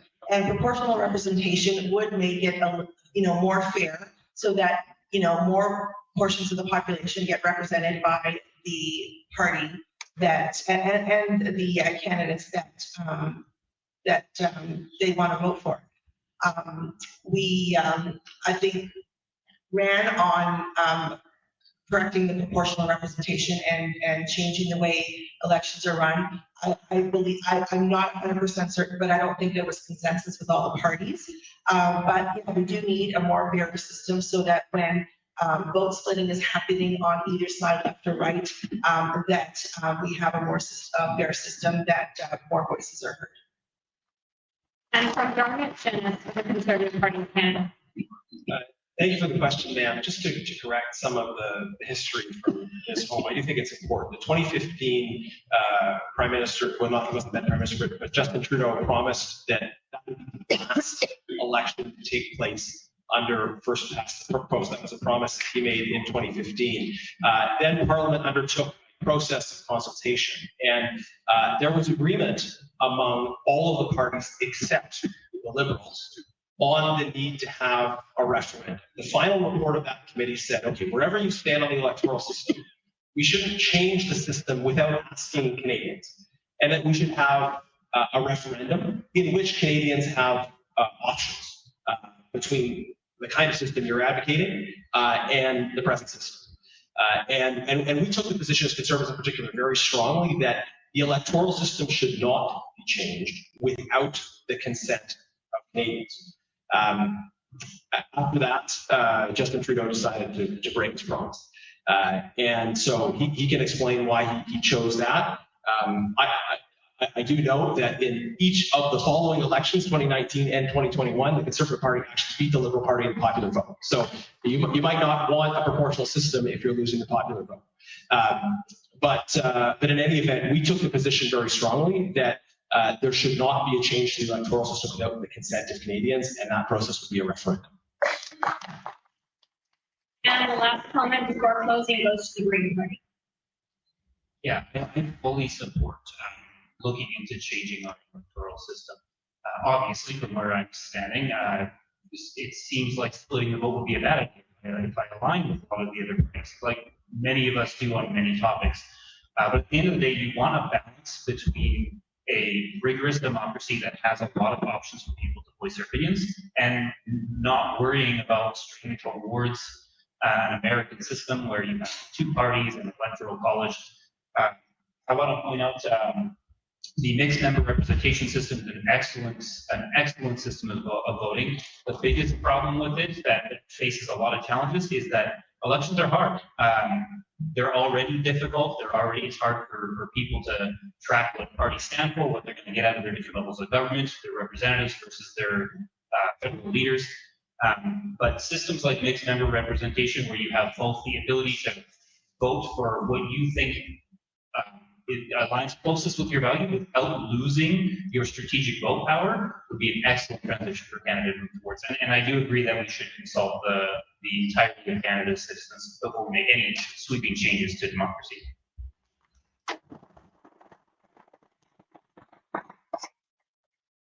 As moderator, given that Mr. Genuis singled me out of all these people, may I ask your indulgence to ask him?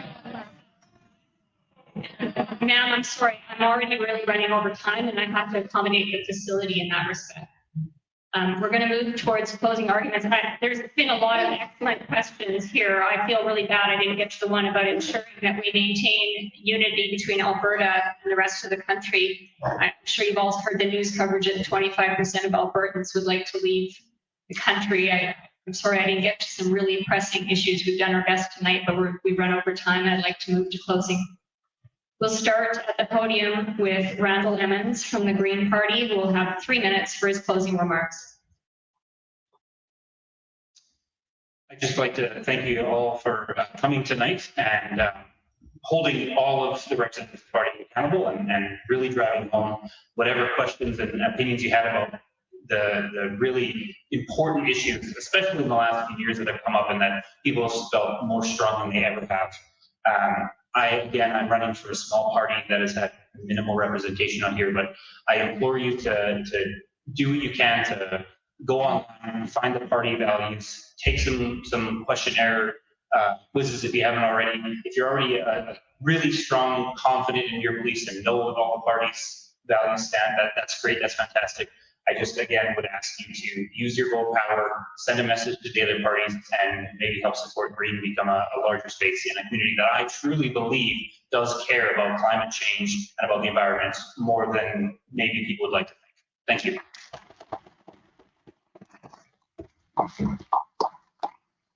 Next, we'll hear from Tanya Holm with the Liberal Party with her closing remarks.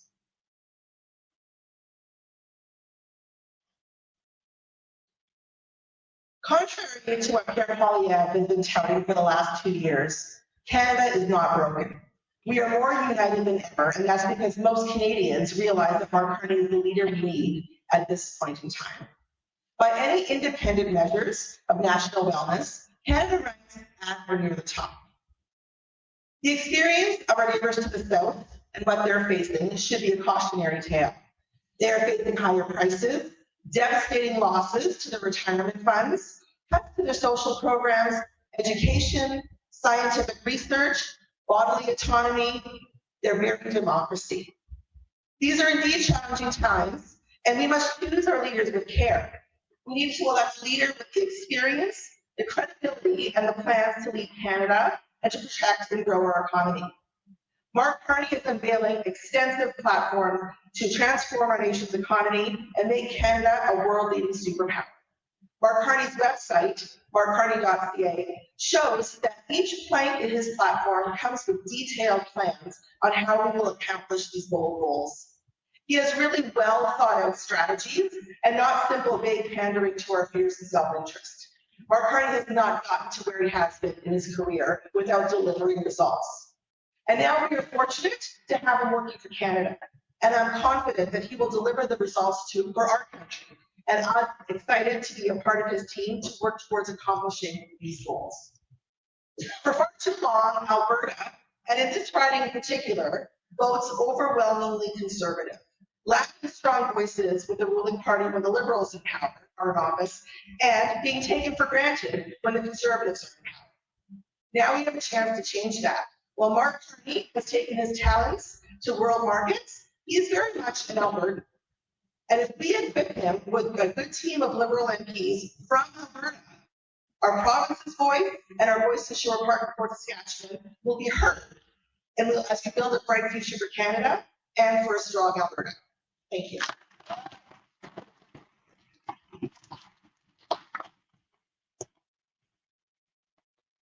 Next, I'll call upon Chris Jones with the NDP for his closing remarks. I want to say thank you to all of you for coming out tonight. I know a lot of us work today and work tomorrow, and it's been a long evening. Everyone that's here tonight, we're thinking about what comes next. We're worried about who we're going to have representing Canada. And I got to say, this is great to see. So many people coming out, interested to hear from all of the candidates and to make a decision for themselves on what type of Canada we want to have moving forward. I am so happy to have a chance to talk with people. This has been great over the last year. I've been on the doorsteps, making phone calls, talking to people in this riding, because I get to hear about different lived experiences. I get to see people who work in completely different industries for myself, and I've spent the entire last year learning. As an elected representative of this riding, I want to do my job and hear from the people in this riding and represent the people who live here. I want to keep learning from you so I can work for you. Thank you so much for coming tonight.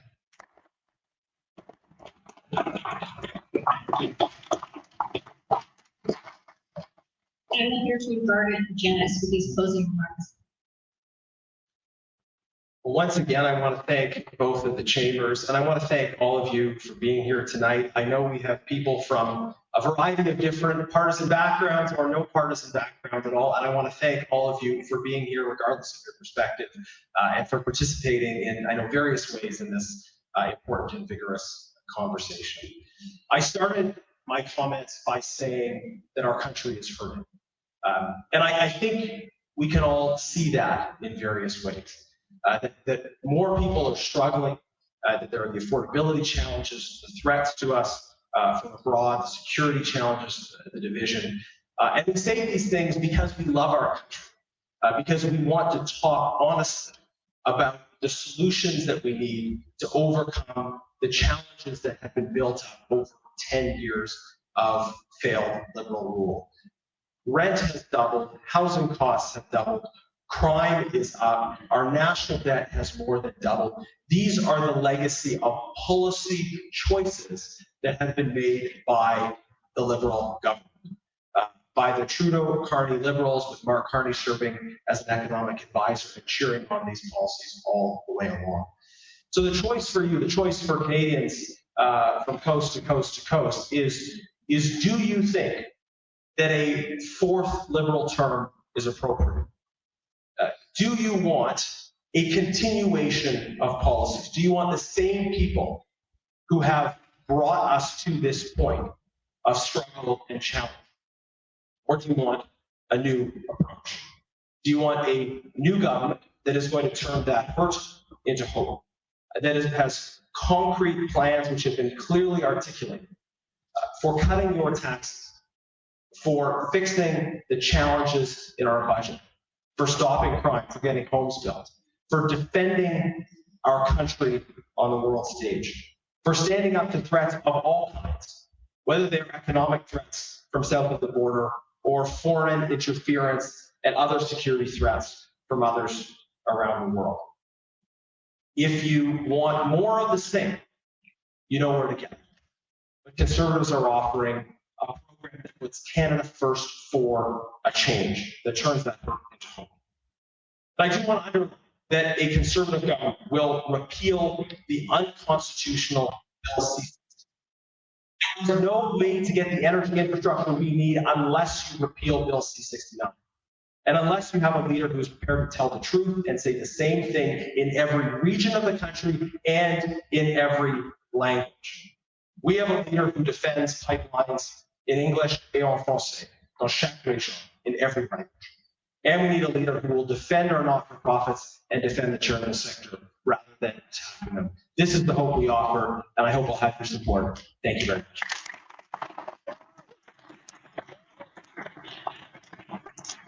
And last but not least, Mark Horseman with the Canadian Future Party for his final remarks. I'm between you and getting I want to acknowledge something that Randall quickly said. The Canadian Futures Party odds are long. Actually, they're so long, it's impossible. We're only running 19 candidates this election. We're 100 days old, not over 100 years old. And speaking of 100 years, if you're a Gulliver's Travels fan, as I am, I read a lot, we've been flipping back between the Yahoo's and the Whigs for years. And what has it gotten us? It's time to demand better from our politicians. If Garnett wins in this election, then we need to demand that he sticks to the promises he made to you tonight. If Tanya wins this election, we need to demand that she holds Mark Carney and his Liberals to account and serves our constituency well. If Chris Jones and the NDP hold this riding, we need to make sure that that voice matters to everybody here in Sherwood Park. Now, Randall and I would like to admit that I don't even speak for you, but our odds are long, and it's likely you won't see us in Parliament, but hey, You could always mark an X next to Horseman anyway. And with that, I do want to highlight that it's time for Canadians to do something different, demand better, demand a better standard of debate from your politicians, demand action, and demand that they live up to their promises. And with that, let's break for the evening, shall we?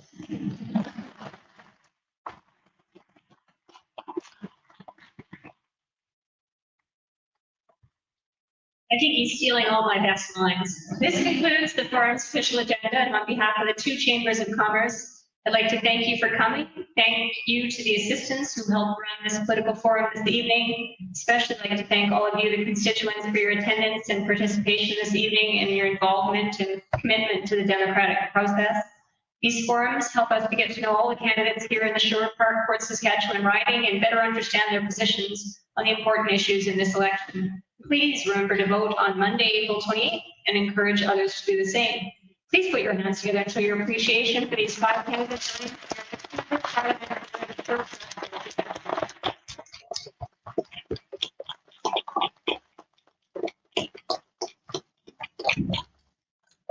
Good night, and thank you again for coming.